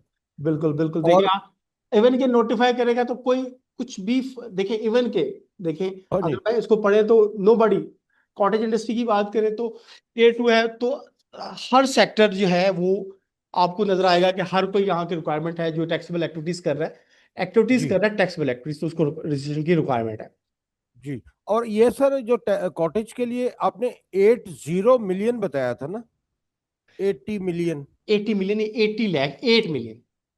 अच्छा सॉरी, मैं 8 लाख ठीक हो गया। 8 इससे लाख सर ये नहीं, 8 लाख नहीं, 8 मिलियन का मतलब होता है 80 lakh. Okay okay sir, okay ठीक है। दूसरा सर, ये जो बैलेंस शीट है इसका कोई अप्रूव्ड स्टैंडर्ड है किसी इदारे की तरफ से, या आप उसे खुद भी बना सकते हैं? देखें, द फॉर्मेट इज दिस कि अभी हम रजिस्ट्रेशन करने जाएंगे ना, तो हमारे पास हाँ एक जी रजिस्ट्रेशन करने जाते हैं तो जी, हमारे पास वो तमाम डिटेल्स आ रही होती हैं, ठीक है। मैं ठीक थोड़ा हो गया सर। ठीक है, उसके अंदर just give me a second, जी मैं आपको जी, डायरेक्टली उसी पार्ट के अंदर जा रहा हूँ, तो आपको वहां पे मैं बहुत क्लियरली चीजें आपको अपडेट कर दूंगा, ठीक है जी। अच्छा जी। तो ये एक दो और है सर, ये भी बाद में कर लूँ अभी सवाल? करते जाएं, अभी तो मैं ओपन सर करता ये हूँ। ये रिटेलर टीयर 1 और टीयर 2 में ना थोड़ी सी, वो जब आपने इलेक्ट्रिसिटी बिल के ऊपर कहा ना कि सेल्स टैक्स दे रहा है, वो नहीं समझ आया, थोड़ा सा कंफ्यूजन हो गया। जी मैं वो भी देखिए, अभी के लिए अब आप देख लें कि इलेक्ट्रिसिटी के बिल्स के अंदर भी लोग पे करते हैं, ठीक है जी। अच्छा जी। तो ये सर, ये जो tier retailer 1, tier tier 2, 1। Tier 2 तरह के जी रिटेलर। रिटेलर कौन होता है? जो एंड कंज्यूमर को सेल कर रहा होता है। रिटेलर कौन होता है? ठीक, जो अल्टीमेट जी कंज्यूमर को डायरेक्टली उसके आगे कंज्यूमर जो कंज्यूम करने वाला। अब उसकी दो ठीक हो, कैटेगरीज बना दी। दो कैटेगरीज का जी बना दी, टीयर 1 और टीयर 2। टीयर जी 1 जो है वो उस कैटेगरीज में ब्रॉडर है, जो लोकल या इंटरनेशनल चेन स्टोर चला रहे हैं, जिनके ठीक हो, चेन स्टोर चल रहे हैं, जैसे ठीक पंजाब हो, कैश एंड कैरी है, ठीक है। ठीक हो, ठीक हो, लोकल या इंटरनेशनल चेन स्टोर। दूसरा, ठीक वो हो। किसी भी air condition centrally air condition plaza के अंदर बैठे हैं, दुरुस्त हो गया सर, ये ठीक है। आपने बता दी थी ठीक बड़ी है। वजाहत से। तीसरी चीज, आपका जी सर, बिल लास्ट 12 मंथ, अब 12 मंथ किसी भी टाइम पूरे हो सकते। ठीक हो आज गया। आज क्या है? दिस इज द मई अप्रैल का लास्ट दिन डे है। इस अप्रैल के जी पिछले 12 लाख का बिल पूरा हो जाता है तो आपको रजिस्ट्रेशन की रिक्वायरमेंट आप टियर 1 के ठीक, अंदर फाइल कर लेंगे। इसके ठीक हो अलावा गया। आप होलसेलर कम रिटेलर, यानी कि आप होलसेल भी कर रहे हैं, रिटेल भी जी कर रहे हैं, इंपोर्ट कर रहे हैं। जी इसके अलावा एक कुछ ऐसे रिटेलर होते हैं, रिटेलर को सप्लाई चेन कौन सी होती है? इंपोर्टर, जी सप्लाई चेन की बात करते हैं। एक्सपोर्ट सप्लाई चेन के अंदर मैन्युफैक्चरर, डीलर, डिस्ट्रीब्यूटर, होलसेलर और रिटेलर जी एक चेन है। जैसे मैं यहाँ पे मेंशन कर देता हूँ कि चेन कैसे हो ठीक, सकती है, ठीक है। मैं यहाँ पे एक मिनट यहाँ से मैं डाटा को उठा लूँ, बाकी फिर आपको मैं आपको बता दूँ।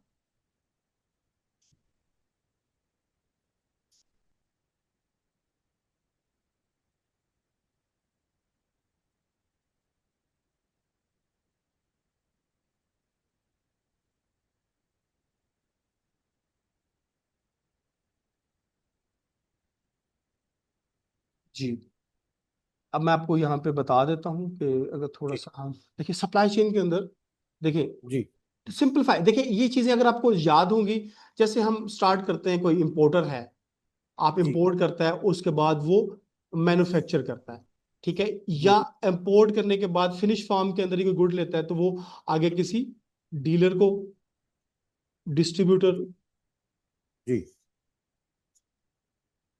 होलसेलर है, जी आगे इससे आगे मूव करें तो हमारे पास रिटेलर्स है। ठीक, रिटेलर के अंदर तो उससे दो कैटेगरी बना दी, टीयर 1, T1 कह लेते हैं और T2 कह लेते हैं। T2 वाले हैं जो इलेक्ट्रिसिटी बिल के अंदर, ये कहाँ मेंशन्ड है? जब स्कोप ऑफ टैक्स पढ़ेंगे सेक्शन 3 सब सेक्शन 9 के अंदर। ठीक है। ये टीयर 1 डेफिनेशन के अंदर मेंशन्ड है कि कौन कौन, मैंने आपको डिटेल से बता दिया। ठीक अब हो, ये कैटेगरीज भी हमने बताई कि इनको रजिस्टर होना लाजमी है, रिटेलर्स के लिए लाजमी है। मैन्युफैक्चर की दो कैटेगरीज बना दी कि वो कॉटेज इंडस्ट्री ना हो, इंपोर्टर के बाद और एक्सपोर्टर्स हो सकते हैं। ठीक हो गया। ये पूरी सप्लाई चेन के अंदर आपको देखिए सारे, या इसके अलावा कोई भी एफबीआर नोटिफाई कर दे, इसके अलावा किसको होना चाहिए, सेक्शन 14 सब सेक्शन 1A और 1B के अंदर बताता है कि अगर कोई मार्केट प्लेस के अंदर, ओनल मार्केट प्लेस, कोई एप्लीकेशन के थ्रू, किसी वेबसाइट के थ्रू, जी वो बता दिया था आपने कि bank online account, bank online payment करके या कोरियर के थ्रू करता है, तो is also person required to registered, और उसे भी रिसीट डिक्लेरेशन होना लाजमी है। इसके अलावा क्या बताया, ये मैंने सारी चीजें मेंशन कर दी, क्रक्स बयान कर दिया। उसके बाद वो कहता है कि जिसे एफबीआर, जिसे रिक्वायरमेंट है, कोई फेडरल गवर्नमेंट, कोई प्रोविजनल गवर्नमेंट की रिक्वायरमेंट है, या वो पर्सनली कुछ ऐसी खुद से रिक्वायरमेंट ऐसी हैं जहां किसकी he required to register with the sale tax, तो वो रजिस्टर हो जाएगा। इसके बाद कौन बचता है, वो कहता है कि एफबीआर जिसको नोटिफाई कर दे। ठीक हो। अब इन तमाम लोगों को हमने देखा कि अब इसके बाद हमने रिक्वायरमेंट्स देख ली, ये सारी चीजें आपको समझ आ गई होंगी, ठीक है। बिल्कुल सही है सर। ये लास्ट में छोटे छोटे एक दो और हैं वो भी उसके बाद, ताकि वो, ये सर अगर एक इंडिविजुअल लोन बैंक से लेता है तो वो लोन कहलाएगा, अगर एक इदारा लेगा तो वो इक्विटी कहलाएगी। नहीं, लोन ही वो कहलाएगा, लोन भी कहलाएगा, वही लोन ही तो कहलाएगा। सर इक्विटी को हम क्या इसको लेंगे? ओनरशिप राइट, देखिए इक्विटी के अंदर क्या हो सकता है, देखिए इंडिविजुअल क्या क्या होता है, उसका एक कैपिटल है, उसको हम कैपिटल ठीक कहते हैं कि इस बंदे ने कितनी इन्वेस्टमेंट की। अब देखिए ठीक है। अगर हम एओपी की बात करते हैं तो वो भी कैपिटल का वर्ड ही यूज होता है, ठीक है। जी लेकिन जो सीओवाई कंपनी यूज होती है, कंपनी के अंदर आपके पास एसएमसी सिंगल मेंबर कंपनी भी हो सकती है, आपके जी पास प्राइवेट कंपनीज भी, प्राइवेट लिमिटेड कंपनी जिसमें मेंबर की तादाद 2 से 50 हो सकती है, इसमें 1 होती है। अब पब्लिक लिमिटेड कंपनीज भी हैं, आप इनमें मेंबर्स की तादाद 2 से अनलिमिटेड हो सकती है।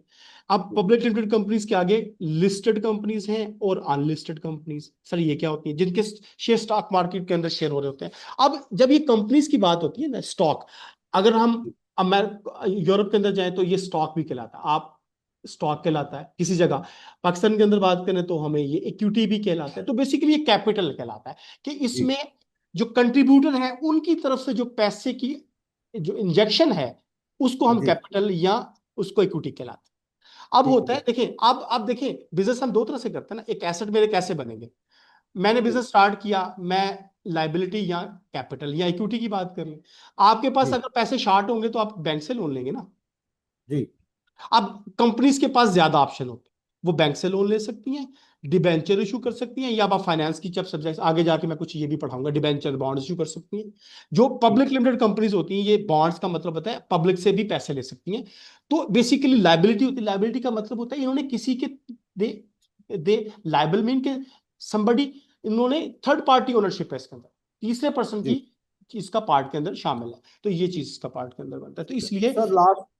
जी जी जी जी सर।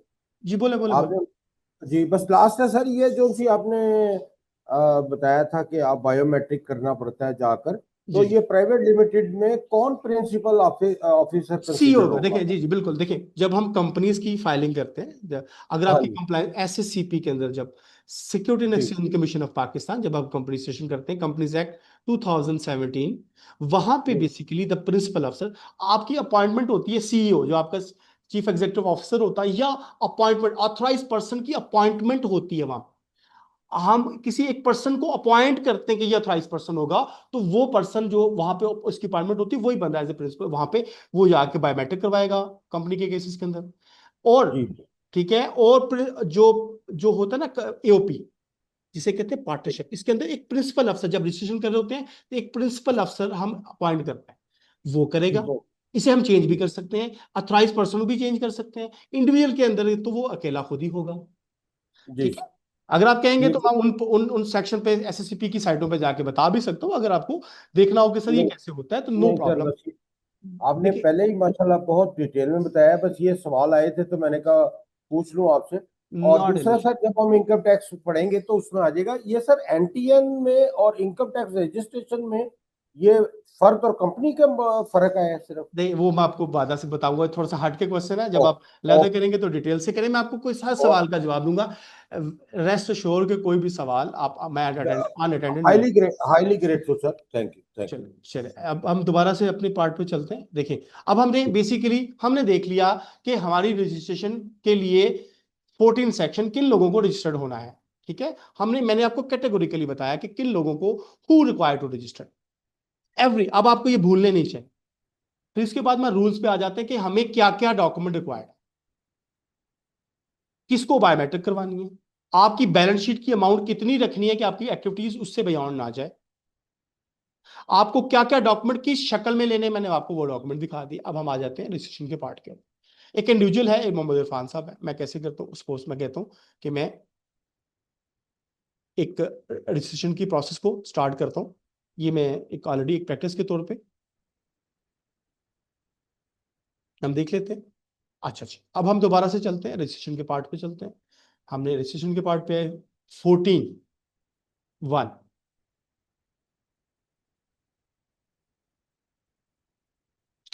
आपने इस प्लेटफॉर्म से इसको ओपन करना। आप देखिएगा, सबसे पहले मैं जाके देखता हूं कि हमें क्या क्या अटैचमेंट्स करने, जो मैंने अभी आपको बताया। देखें, आपको मैंने सबसे पहले, जब भी रजिस्ट्रेशन करनी है आपने क्या क्या डॉक्यूमेंट पूरे करने हैं, याद रखिएगा बैंक सर्टिफिकेट, जिसे हम मेंटेनेंस सर्टिफिकेट कहते हैं, ठीक है जी। पिक्चर ऑफ यूटिलिटी मीटर हमने यही पढ़े, ये सब कहां हमने पढ़े हैं, ये हमने कहां पढ़े हैं जी, कोई बता सकता है? रूल किस में पढ़े हैं? रूल 5 के अंदर, ऐसा ही है ना जी। सब रूल 2 के अंदर, classes A B C D E F, इस पे बैलेंस शीट। तो ये सारी चीजें हमने वहां से कुछ चीजें ली कि हमें क्या चाहिए, ऐसा ही है। मैंने अपने पास से कोई चीज तो नहीं बताई जी। पिक्चर ऑफ यूटिलिटी मीटर देखना चाहें तो मैं आपको दिखा देता हूं, यूटिलिटी मीटर्स के कनेक्शन के। अब हम देख लेते हैं कि सपोज मीटर के,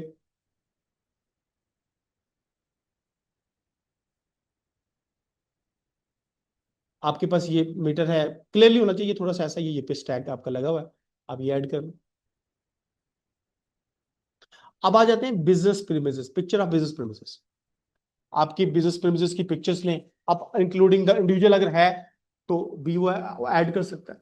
अगर आप मैन्युफैक्चरर हैं, याद रखें मैन्युफैक्चरर हैं, तो हमने अभी पढ़ा, अभी अभी ये चीजें देखिए, अगर आप मैन्युफैक्चरर है तो एडिशनल क्या रिक्वायरमेंट आपकी, इन केस ऑफ मैन्युफैक्चर आपको आल्सो मशीनरी और इंडस्ट्रियल कनेक्शन की इंस्टॉल्ड है, इसकी भी पिक्चर्स आपको अटैच करनी, जीपीएस टैग, जो मैंने आपको साथ साथ दिखा रहा हूं। इसके बाद आप बिल ऑफ लेडिंग, अब मैंने आपको बताया था कि जब टेम्पररी रजिस्ट्रेशन कर रहे होते हैं तो आपको 3 चीजें और चाहिए। आपका बिल ऑफ लेडिंग क्या होता है? बिल ऑफ लेडिंग ये आपकी जो डॉक्यूमेंट आपके बेसिकली क्या आपके ट्रांसपोर्टेशन का डॉक्यूमेंट है। एयर बिल हो सकता है आपका ट्रांसपोर्टेशन का, आप एयर से मंगवा सकते हैं, शिप से मंगवा सकते हैं, ट्रेन से मंगवा सकते हैं, ट्रकिंग का यूज कर सकते हैं, बाय रोड यूज कर सकते हैं, ठीक है। फिर जीडी, गुड डिक्लेरेशन, अगर हम पाकिस्तान सिंगल विंडो, जब इंपोर्ट एक्सपोर्ट का एक प्लेटफॉर्म है जहां पे हम गुड डिक्लेरेशन फाइल करते हैं, उसकी इंपोर्ट के हवाले से, उस पर्टिकुलर, ठीक है, मशीनरी की इंपोर्ट के हवाले से। और एक चेक होता है, check of the difference of amount.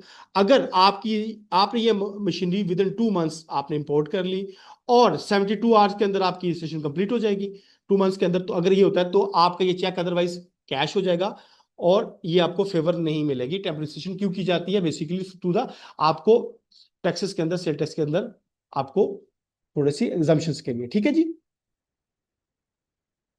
Bill of lading, HS code of imported, आपके HS code particular, HS code होता है हार्मोनाइज कोड सिस्टम। एक किसी भी प्रोडक्ट के लिए इंटरनेशनली के एक ही प्रोडक्ट है, मैं बात ग्लास की बात करूं, अगर मैं एक ग्लास है, मैं ये ग्लास की बात करता हूं, तो मैं अपनी जुबान में ग्लास कहता हूं, तो हो सकता है किसी भी और कंट्री के अंदर टैट। तो HS code basically harmonise coding system क्या चीज है? एक ही स्पेसिफिक कोड यूज किया जाता है, चैप्टर्स, आगे उसके पार्ट्स, उसकी कैटेगरीज, सब कैटेगरीज, और एक कोड बनता है एंड पे एक्चुअली जो ग्लास को डिफाइन करता है कि ग्लास किस चीज का बना हुआ है, ग्लास शीशे का बना हुआ है, एवरीथिंग। तो ये बेसिकली एचएस कोड के पार्ट को भी हम ये चीजें मैं ऐड करेंगे। जब बैलेंस शीट आपने अभी देखे नहीं, बैलेंस शीट यूआर का मतलब है अंडर रूल 5 सब रूल 2 और क्लास एफ के तहत बैलेंस शीट अपडेट करें, ठीक है जी। ये डॉक्यूमेंट आपने पूरे कर लिए, तो आप डाटा के अंदर जाते हैं, आप स्टार्ट करते हैं, ये आपके पहले पार्ट के अंदर बैलेंस शीट आ गई। देखिए total equity and liability, equity and liability का मतलब यहाँ कैपिटल भी हो सकता है, नीचे से कैपिटल दे दिया, तो मैं यहाँ पे लिखता हूँ कि मैंने 25 लाख रुपया इस बिजनेस के लिए से स्टार्ट किया, total equity and liability. Sorry sir, एक क्वेश्चन था प्लीज। जी पूछिए। सर जिनको एफटीआर कंपल्सरी करती है रजिस्टर्ड, तो उनके जो डॉक्यूमेंट्स होंगे वो किधर अटैच होंगे? वो कितने अब वो अटैच तो हों? हो चुके हैं। हाँ जी, तो कुछ जैसे रिक्वायर। जैसे जी ऑर्डर जारी, जी हाँ जी, जी, आप कंटिन्यू करें अपना जैसे ऑर्डर सवाल जारी कम। हो गया, जी। जैसे एक ऑर्डर जारी होता है, एफटीआर कहती है रजिस्टर हमने आपको कर दी है। हम्म। अब आप इस मंथ में जो अपनी रिटर्न फाइल करेंगे वो स्टेटस करेंगे, तो उसके लिए ये बायोमेट्रिक, ये डाटा, ये प्रिंसेस की पिक्चर, ये किधर हम करेंगे, अटैचमेंट करेंगे वो लिए? Yes, very nice question. देखिए देखिए, अब हम पढ़ क्या रहे हैं, अभी हमने आज अभी देखा कि दिस इज ये क्या है, वॉलंटरी रिलेशन, वॉलंटरी भी है और टेम्पररी। ठीक है, देखिए नेक्स्ट क्लास के अंदर हम बहुत सारी चीजें कवर कर देंगे। अगर हम उस थोड़ी सी चीजों की तरफ चला जाएंगे, वो पूरा का पूरा चैप्टर वो चीजें शिफ्ट हो जाएगा। Rest sure, each and every part element relevant आप कंसर्न है, आई विल एड्रेस यू। ठीक है, लेकिन वो थोड़ा सा हम शिफ्ट कर जाएंगे। ठीक है, अभी इसके बाद हम जो कंपल्सरी जो आपके रजिस्ट्रेशन की रिक्वायरमेंट है, ठीक है, वो जब पढ़ेंगे मैं तमाम चीजें आपकी उसके साथ कवर कर दूंगा। ठीक है, आप बेफिक्र हो जाए, सही है। Right sir, thank you. ठीक है, अब हम इस पार्ट को कंप्लीट कर रहे हैं। तो अगर इसमें कोई चीज मिसिंग हो तो आप मुझसे पूछते जाए। इसी तरह हम कोई भी पार्ट कवर करेंगे, रिटर्न फाइलिंग करेंगे, कोई किसी भी पार्ट को कवर करेंगे, तो इंशाल्लाह मैं आपका कोई पार्ट ऐसा नहीं होगा कि जो मैं मिस करूँ। ठीक है जी, बाकी आप सवाल जवाब के अंदर इंशाल्लाह मुझसे पूछ सकेंगे। ठीक है, अब ये बैलेंस शीट की बात कर रहे हैं, ये वही पार्ट है। देखें, अगर आप इसको देखें, मैं ये किस्सा से सेग्रीगेटेड है। ये बहुत सिंपल सा है। अगर इन्होंने इसको ऐसे बनाया कि जैसे कोई बच्चा बनाता है, ठीक है, आप ये इस पार्ट को देखें, ये आपका कैपिटल प्लस लायबिलिटी का पार्ट है। बाकी टोटल एसेट के अंदर आपके एसेट, अब हम नॉर्मली जब हम फाइनेंशियल स्टेटमेंट बनाते हैं तो ये बहुत डिटेल से भी बन सकते हैं। फाइनेंशियल स्टेटमेंट्स 5 किस्म की होती है। बैलेंस शीट की बात करते हैं, बैलेंस शीट, इसको हम बैलेंस शीट को जस्ट गिव मी इंजेक्शन बड़ी, बैलेंस शीट जो है इसको हम, इसका अदर नेम क्या है, फाइनेंसेस के लोग जानते हैं, स्टेटमेंट ऑफ फाइनेंशियल पोजीशन। ठीक है, इसे बैलेंस शीट में कहते हैं। अब हम देखा जाए तो एसेट की कैटेगरीज करते जाए तो ये बहुत डिटेल से भी बन सकते हैं। हमारे पास जो एसेट्स होते हैं वो सिर्फ इस पार्ट को मैं कवर कर रहा हूं, एसेट के पार्ट को। अगर मैं यहां पे लिखूं कि what is the asset, asset के अंदर जो एसेट हो सकते हैं वो सबसे पहले आपके टेंजिबल, टेंजिबल, इंटेंजिबल, जिसे आप एसेट कह सकते हैं, टेंजिबल, टेंजिबल एसेट, जिसे हम फिजिकल एसेट भी कहते हैं, टेंजिबल और इंटेंजिबल, फिजिकल, नॉन फिजिकल। अब फिजिकल बैच की बात करें तो इसको नॉन करंट एसेट, ऐसे एसेट जिनकी लाइफ 1 साल से ज्यादा हो, लाइफ 1 ईयर से ज्यादा हो, और वो बिजनेस के लिए यूज हो रहे हो, तो नॉन करंट एसेट कहलाते हैं। फिजिकल जिनको हम टच कर सकते हैं, टेंजिबल, तो इन कैटेगरीज को। इंटेंजिबल एसेट्स कौन होते हैं, जो जिन्हें you can not, non physical assets, non physical assets, जिसमें जैसे आपकी पेटेंट राइट हो सकते हैं, पेटेंट, आपकी कोई कॉपीराइट है,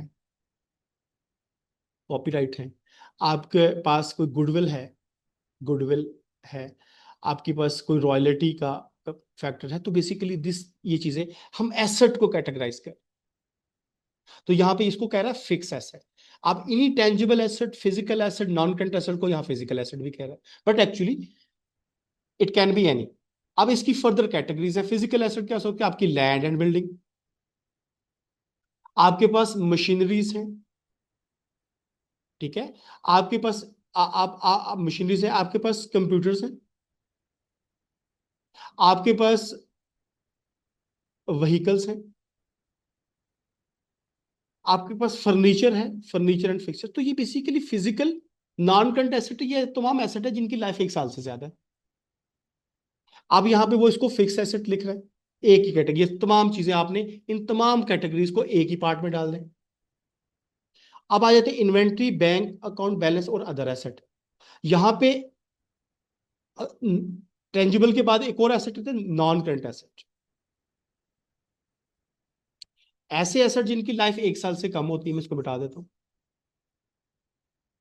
ऐसे एसेट जिनकी लाइफ 1 साल से कम होती है, इन्वेंट्री, आपके बैंक अकाउंट इमीडिएटली, ये वो होते हैं मोड करंट एसेट, वो एसेट जो immediately convert into known amount में कन्वर्ट हो जाते हैं, अदर एसेट। बट एक्चुअली ये they are not following any kind of the format. ये किसी भी, हम एज ए प्रोफेशनल हमने बहुत सी जगहों पे एक एक्चुअल फॉर्मेट यूज करते हैं, but they are not using any format. ठीक है, बस उन्होंने एक रफ सा पैटर्न उठाया और यहाँ पे अटैच कर दिया है।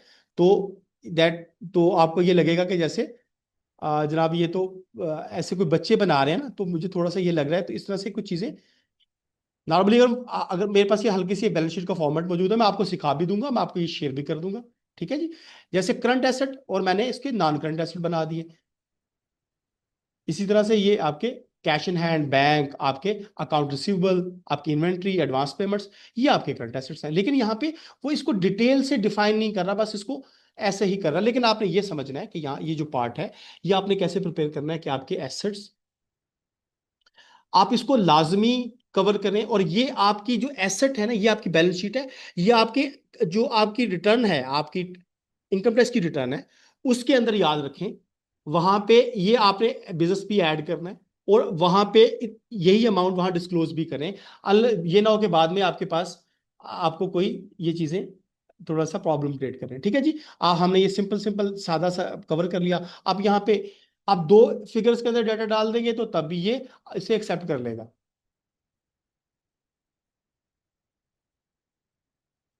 कोई सवाल है साथ साथ यहाँ पे तो पूछ लें, तो बाकी चीजें बहुत सिंपल और सादा सी हैं, बाकी हम ऑलमोस्ट कवर कर लिए हैं। बहुत तेजी से अगर हम मूव करेंगे। अस्सलाम वालेकुम। जी मेरा एक सवाल है सर। जी पूछिए। अच्छा सर, ये जो इक्विटी, ये जो बैलेंस शीट आप बना रहे हैं, ये हर साल मतलब चेंज होगी? अब sale tax, for example sale tax की रिटर्न तो हर महीने मतलब फाइल करनी होती है, तो इसका फिर किस तरह होगा? हर महीने मतलब, या साल के मतलब किस तरह? देखिए देखिए, मेरी बात समझे। देखिए, आप बिजनेस के अंदर पैसा क्यों लगाते हैं शफीक साहब? आप बिजनेस में पैसा क्यों लगाते हैं? जाहिर है सर, बिजनेस है, प्रॉफिट के लिए ना। Yes, simple, there is no other definition. कोई और बात नहीं, सिर्फ प्रॉफिट के लिए। हम कहें कि जी हम बिजनेस एक्सपेंशन करने के लिए बिजनेस बढ़ा, देखें प्रॉफिट जब आता है तो आप इसमें से कुछ चीजें रिटेन कर लेते हैं। क्या कर लेते हैं? बिजनेस के अंदर वो पैसा रिटेन कर देते हैं, रख देते हैं, नहीं निकालते। ठीक।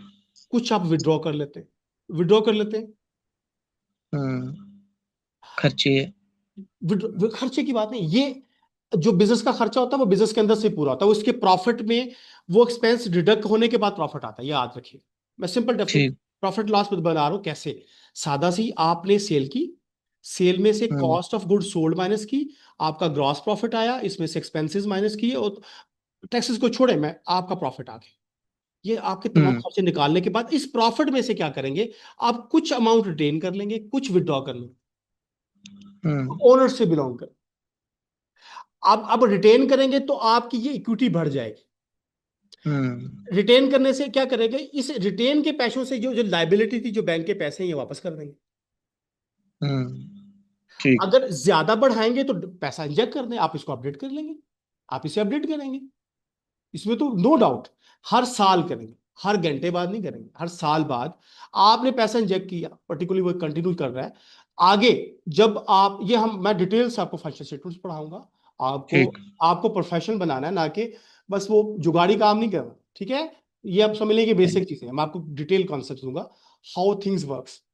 ठीक है, मैं आपको, हालांकि शायद हमारी एक चीज की रिक्वायरमेंट होती है, हमारी फाइनेंशियल स्टेटमेंट कितनी किस्म की है? 5 टाइप्स। ठीक है, इनकम स्टेटमेंट, जिसे स्टेटमेंट इनकम स्टेटमेंट, जिसे प्रॉफिट एंड लॉस स्टेटमेंट भी कहते हैं, जिसे स्टेटमेंट ऑफ कंप्रीहेंसिव इनकम भी कहते हैं, इनके मैनी नेम्स। ठीक है, इसमें बैलेंस शीट भी आपको पढ़ाऊंगा। ये आपकी हर जगह जरूरत पड़ेगी अगर आपने प्रोफेशनल लेवल पे काम करना। Statement of change in equity, यानी कि इक्विटी चेंज हो रही है। इक्विटी का मतलब है कि कभी आपने एक दफा आपके शेयर होल्डर ज्यादा हो गए, कम हो गए, किसी ने शेयर ज्यादा ले लिया, कम ले लिया, हो सकता है ना, आपकी रिस्ट्रक्चरिंग हो सकती है ना बिजनेस की। वो कहता है मैंने पैसे, भाई एक बंदा विड्रॉ करके चला जाता है, आप उसके शेयर बाय कर लेते हैं, ये स्टेटमेंट चेंज आपको डील करती है। आपकी cash flow statement, cash flow, जिसको कैश फ्लो नहीं आती उसका कभी भी बिजनेस की इनकम रिकंसाइल नहीं होती। इसके बाद notes and disclosures, all things actually आपको डिटेल से कवर। ये बैलेंस शीट पार्ट है, ये तो इन्होंने ऐसी पता नहीं किस तरह से अपलोड कर दिया, ऐसा होना नहीं चाहिए। एक प्रोफेशनल लोग काम कर रहे हैं, तो एक सादा से वर्ड, कोई चीज इससे रिजेंबल नहीं कर रही। कोई भी international financial reporting standard follow करें, तो ये बेसिकली उसकी इंटरनेशनल अकाउंटिंग स्टैंडर्ड फॉलो करें। तो एक्चुअली इस तरह से कोई फॉर्मेट नहीं है, आई डोंट नो कि क्यों है, लेकिन यहाँ पे बस बना दिए तो बस बना दिए, लेकिन I will teach you the proper, ठीक है। लेकिन एक सवाल था इनका कि अगर सर कोई फॉर्मेट है, तो इनका कोई फॉर्मेट नहीं, आप बस asset equal to liability plus capital होना चाहिए, ठीक है जी। आप तीनों लफ्ज लिखें, asset equity is equal to asset लिख के भी बना दें तो दैट्स फाइन, ठीक है, दे विल एक्सेप्ट यू, ठीक है। बट लेकिन हमें डिटेल अपलोड करनी होती है, सही है, ये बात याद रखिएगा जी। सही हो गया, आगे चलें जी। Right sir. अस्सलाम वालेकुम। जी वालेकुम सलाम। सर, अगर हम लोग फाइनेंशियल स्टेटमेंट्स को देखें, जिस तरह कैश फ्लो का और बाकी सारा का जिक्र हुआ, तो बैलेंस शीट भी तो उनमें से एक ही है ना? यस यस, एक ही ये है। भी तो कंपलसरी है ना? जब हम इनकम स्टेटमेंट और बैलेंस शीट जनरेट करते हैं तो उसके साथ कैश फ्लो और बाकी सारी स्टेटमेंट उसके साथ कनेक्टेड होती है ना? जी बिल्कुल कनेक्टेड होते हैं, इसके बगैर तो बन नहीं सकता। जैसे यहाँ पर देखें, आपके तमाम इनकम से, आपके इनकम स्टेटमेंट से जो आपकी जो अमाउंट रिपोर्ट होती है, प्रॉफिट रिपोर्ट होता है, या तो रिटेन अर्निंग है, आपके आपका स्टॉक है आपके। देखिए कंपनीज के केसेस के अंदर, देखिए सिंपल सी, दोबारा से मैं वापस लेके चलता हूँ। अगर मैं ये सिंपल एक कंपनी की बात करूं, ठीक है, सपोज एक प्राइवेट लिमिटेड कंपनी है या तो क्या हो सकता है उसकी, आपके कितने रिजर्व हो सकते हैं, उसके मल्टीपल। आप पब्लिक लिमिटेड कंपनी की बात करते हैं तो उसका जो शेयर्स है, शेयर्स की वैल्यू है, उसके रिजर्व्स, ये सारे कैपिटल के अंदर आते हैं, रिजर्व्स हैं, ठीक है। और इसके अलावा उसके, चले व्हाटएवर, ये लंबी चीजें मैं उसके बता दूं, हाँ इसका पार्ट है, ठीक है। तो लेकिन आप जो सवाल कर रहे थे, मुझे थोड़ा सा एक्सप्लेन कर दें, मैं फिर जो मैं बात करने लगा हूं शायद मैं डिटेल से करूं, आप जो सवाल कर रहे हैं पूरा करें, फिर मैं आपको जवाब देता हूं। अच्छा सर, मेरा क्वेश्चन ये था। पहली चीज ये है कि जो क्वेश्चन यहाँ पे पहले भी रेज हुआ है कि जो इनकम टैक्स रिटर्न है वो मंथली बेसिस पे सबमिट करना मस्ट हो जाता है ना? इनकम टैक्स में सेल टैक्स ठीक है रिटर्न, सेल टैक्स, जी। सेल टैक्स रिटर्न जो है, एक इनकम तो वो। टैक्स सालाना रिटर्न होती है, ये मंथली होती है जी। अच्छा, मंथली वो कंपलसरी है सर? यस कंपलसरी है, अच्छा, वो इंडिविजुअल के लिए या कंपनी के लिए या सबके उसके लिए, लिए भी सबके लिए, कोई? सबके लिए। सबके लिए है? जी जी, उसमें सेल चाहे कम हो चाहे ज्यादा, उसमें कोई नल मैटर नहीं करता? नल नल फाइल कर दे। और अगर सर कोई रिटर्न इसको फाइल नहीं करता या मिस कर देता मंथली बेसिस तो पे, देन? पेनल्टीज, तो पेनल्टीज एक एक चीज बताऊंगा कि एक दिन की मिस करते हैं तो पेनल्टी कितनी पड़ेगी, एक दिन मिस करते हैं तो कितनी पेनल्टी पड़ेगी, क्या करेंगे, हर चीज पढ़ेंगे जब हम इस पर्टिकुलर पार्ट के अंदर आएंगे। मैं आपको ले जाता हूं पेनल्टीज पे, ठीक है। Section 33 offences, where any person fail to furnish a return with in the due date, 15 के अंदर आपने रिटर्न फाइल नहीं की। सेक्शन 26 डील करता है रिटर्न के अंदर। सच पर्सन शैल पे पेनल्टी ऑफ 10,000 रुपीज, प्रोवाइडेड का मतलब है जरा एक्सेप्शन लिमिटेड से और कुछ चीजें के बाद, that in case a person, अगर रिटर्न विद इन 10 डेज, अगर पहले 10 डेज के अंदर, 15 तारीख की डेट है और 25 तक करता है, ही शैल पे penalty of 200 rupees each day. पहले जो है कितनी फाइल करेगा, पे करेगा, 10 दिन तक 200 रुपए पर। Each and everything will cover sir, rest assure के, ये जब आप आते आएंगे ना तो यहाँ पे हम आपको बताऊंगा यहाँ पे चीजें, ठीक है। सही है जी ठीक हो गया सर। ठीक है, तो वो आगे वाला पार्ट है, सर जस्ट एक वो क्वेश्चन जल्दी। था। जी बोले। जी sir, just single question. Sir, जब हम रजिस्ट्रेशन के लिए अप्लाई करते हैं, जिस तरह भी बैलेंस शीट वगैरह डॉक्यूमेंट रिक्वायरमेंट जितनी भी है हम उसको फुलफिल कर देते हैं, तो इसको अप्रूवल के लिए कितना टाइम चाहिए होता है? जी मैंने अभी बताया, अगर आपने लेक्चर गौर से नहीं सुना, मैंने क्या बताया, दोबारा लेके चलता हूं।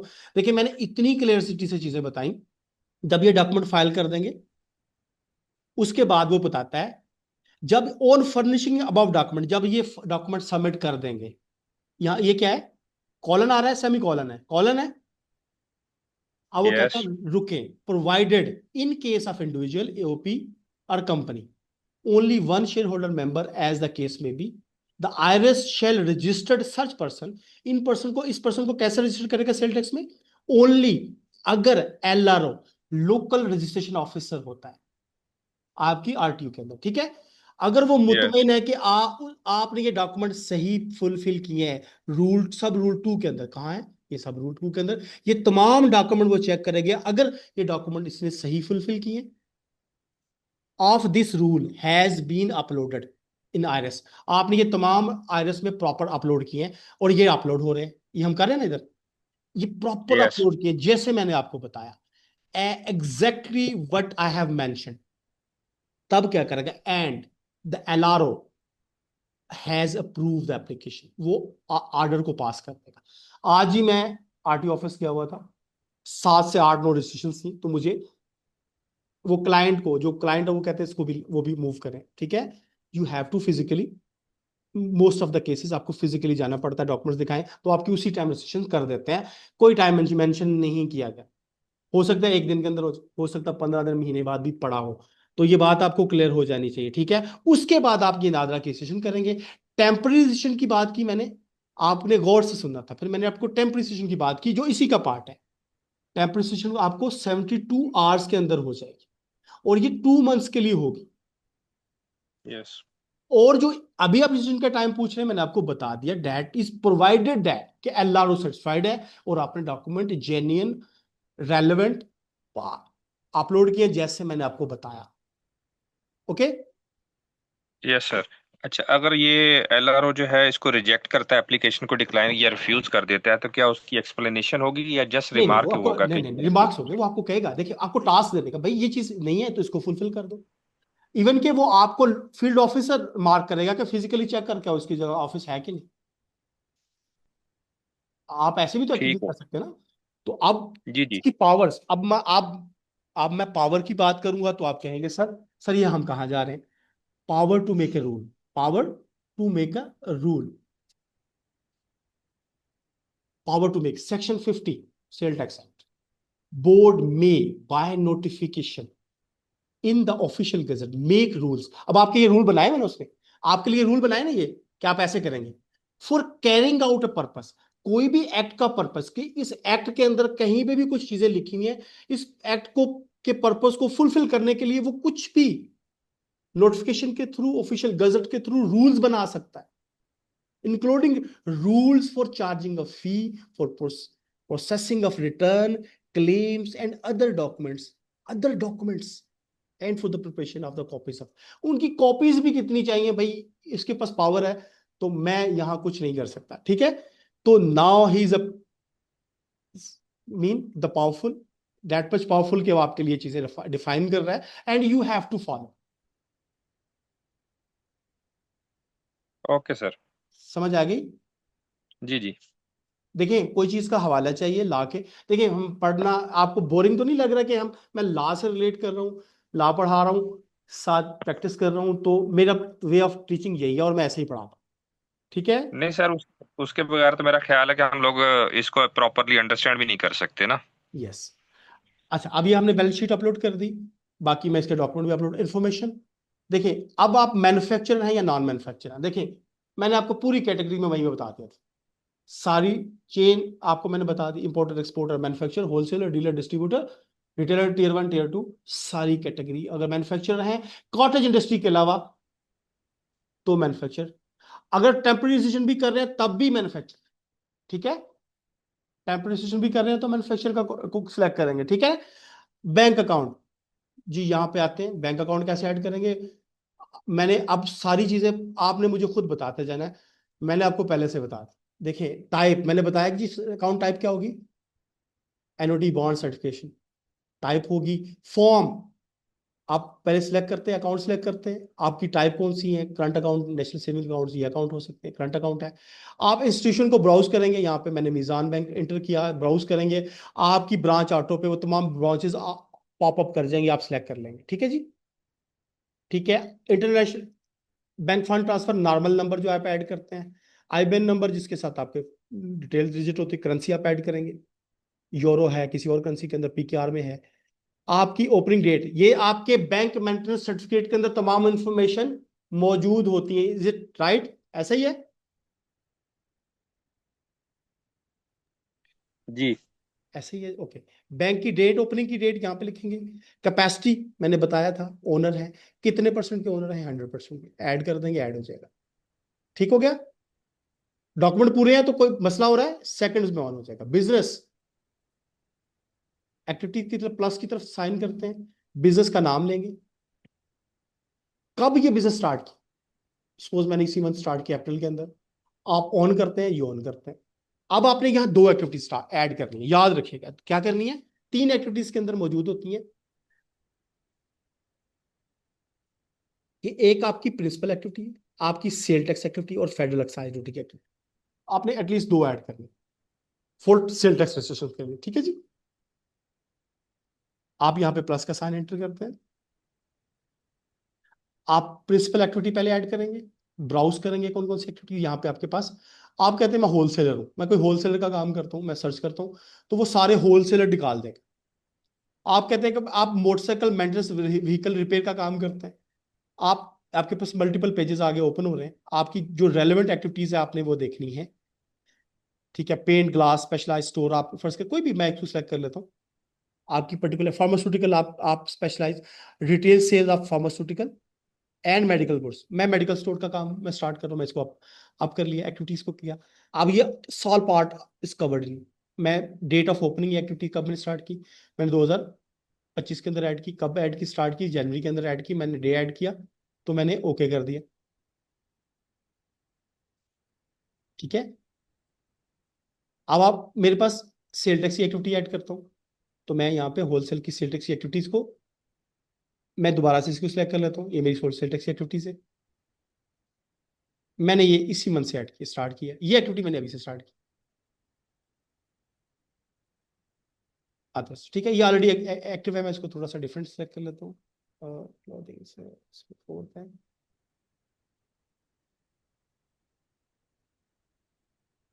आपकी एक सेल टैक्स एक्टिविटीज ऐड हो जाएगी और एक प्रिंसिपल एक्टिविटीज ऐड हो जाएगी। आप ओके करेंगे तो ये डाटा आपके पास ऐड हो जाएगा, ठीक है। कोई कंफ्यूजन है तो मैं आपको बता दूं, ठीक है जी। आप इसे सर एक select- क्वेश्चन है यहाँ पे। जी जी पूछिए। सर अगर कोई कैटेगरी ऐसी है जो हमें यहाँ पे फाइंड आउट नहीं हो रही है, प्रॉपरली हमें नहीं मिल रही बिजनेस यस, एक्टिविटी के लिए, जबरदस्त क्वेश्चन, ठीक है। यस, तो क्या एचएस कोड्स के जरिए हम इसको फाइंड कर सकते हैं या कुछ नो और देयर ऐसा इज नो वे एच, या right now there is no HS code. यहाँ पे तो कोई एचएस कोड नहीं है। अगर आप यहाँ पे एक्टिविटीज को देखें तो यहाँ पे कोई एक्टिविटीज का कोड नजर आ रहा है आपको? नहीं नहीं, यहाँ पे तो नहीं नजर आ रहा, लेकिन मीन्स ये है कि अगर हमें एक्टिविटी ना फाइंड कर, जो हमें मतलब हम जो काम कर रहे हैं हमें वो यहाँ मिल ही नहीं रहा, देन हम क्या करेंगे?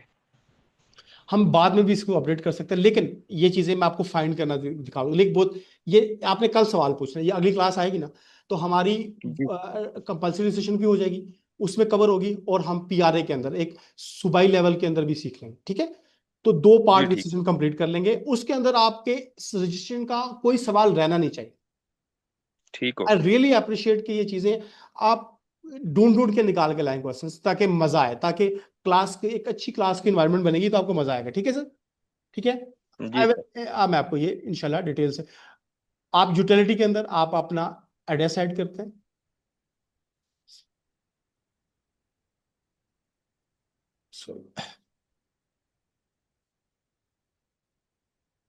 अटैचमेंट के अंदर ये तमाम डॉक्यूमेंट अटैच करते हैं, प्रॉपर्टीज के अंदर आप अपना ये आप प्लस कर का साइन ऐड करके आप अपनी लोकल है, फॉरेन है, आप किस तरह की प्रॉपर्टी है, एग्रीकल्चर प्रॉपर्टी है, फॉर्म है, लैंड है, ठीक है। इसके बाद मेजरमेंट है, स्क्वायर यार्ड, ये आपको डाटा पता है ना कि किस तरह से होता है। जी जी square metre, square yard, square metre में कितने होते हैं स्क्वायर यार्ड, आपको पता है इनकी इनकी ये जो मेजरमेंट्स का यूनिट्स का पता है आप में से लोगों को? स्क्वायर फीट, स्क्वायर, एक मरले के अंदर कितने स्क्वायर फीट होते हैं, एनीवन कैन टेल? 272। सर 272 होते हैं। अच्छा, थोड़ा सा गलत कर दिए हैं, थोड़ा सा ही गलत किया। 272.25। यार वरना में कर लें। चले यार्ड्स के अंदर आप ये चलें, ये आपको ये भी मैं बताऊंगा, ठीक है। मरला के अंदर ये चीजें होनी चाहिए, हाँ मरले के अंदर कर लें, चले कोई अब मरले, वैसे ही अगर आपको पता एकड़ में पता हो कितने कैनाल्स होते हैं, ये सारी चीजें आपको पता हो, देखिए एज ए कंसल्टेंट आपको पता होना चाहिए। बाकी मुझे हो सकता है कि आपका क्लाइंट आपको ऐसा ही डील कर रहा हो, ठीक है। तो यहाँ पे आपने मरला है, एरिया है, 10 मरले का है, यूनिट, यहाँ कोई सवाल तो नहीं है ऐड करते हुए? कोई कम्प्लेक्सिटी किसी को, कोई गांव हो सकता है ना, तो गांव में तो यूनिट नंबर नहीं होगा ना, कोई कॉम्प्लेक्स नहीं होगा, ब्लॉक होगा, तो आपका आप डायरेक्टली यहाँ पे जो है आपका पोस्ट ऑफिस या आपका विलेज नंबर भी मेंशन कर सकते, वहां तो स्ट्रीट नंबर्स नहीं होते। ठीक है, तो ये पर्टिकुलर पार्ट के अंदर ये चीजें आपने, फिर इसके बाद सिटी है, सिटी बहुत इंपॉर्टेंट है। ठीक है, आपने ये इस सिटी से ब्राउज करेंगे आप, मैं सपोज रावलपिंडी से हूँ तो मैं रावलपिंडी ऐड कर रहा हूँ, सर्च करेंगे। अगर आपको किसी में से ये तमाम टाउन्स नजर आ रहे हैं, आप उस पर्टिकुलर एरिया के अंदर रह रहे हैं, नहीं है तो आप लास्ट पे आपका रावलपिंडी आ रहा होगा, उसको सेलेक्ट कर लें। आपकी कैपेसिटी कितनी है, ओनर 100%, आप अपनी प्रॉपर्टीज ऐड कर सकते। एट्रीब्यूट्स, ये पूछता है कि टेम्पररी है या नॉन टेम्पररी। कोई सवाल और पूछते रहिए, थोड़ा सा स्लो चल रहा है। आपकी रजिस्ट्रेशन कंप्लीट हो जाएगी इंशाल्लाह। ये रजिस्ट्रेशन की हम प्रोसेस को कंप्लीट करेंगे, एक प्रोविंस लेवल की रजिस्ट्रेशन को कंप्लीट करेंगे। इसके बाद इंशाल्लाह हम आगे स्कोप ऑफ द अगली उससे थर्ड क्लास है, उसके अंदर स्कोप के इंटायर मैकेनिज्म सेल टैक्स का, एफबीआर का कैसे वर्क करता है और ये कितने पॉसिबल वे से आपसे टैक्स कलेक्शन करता है। ठीक है जी, आप में से कोई बता सकते हैं कि ये कहाँ डिफाइंड है, कोई प्रैक्टिस कर रहा हो तो?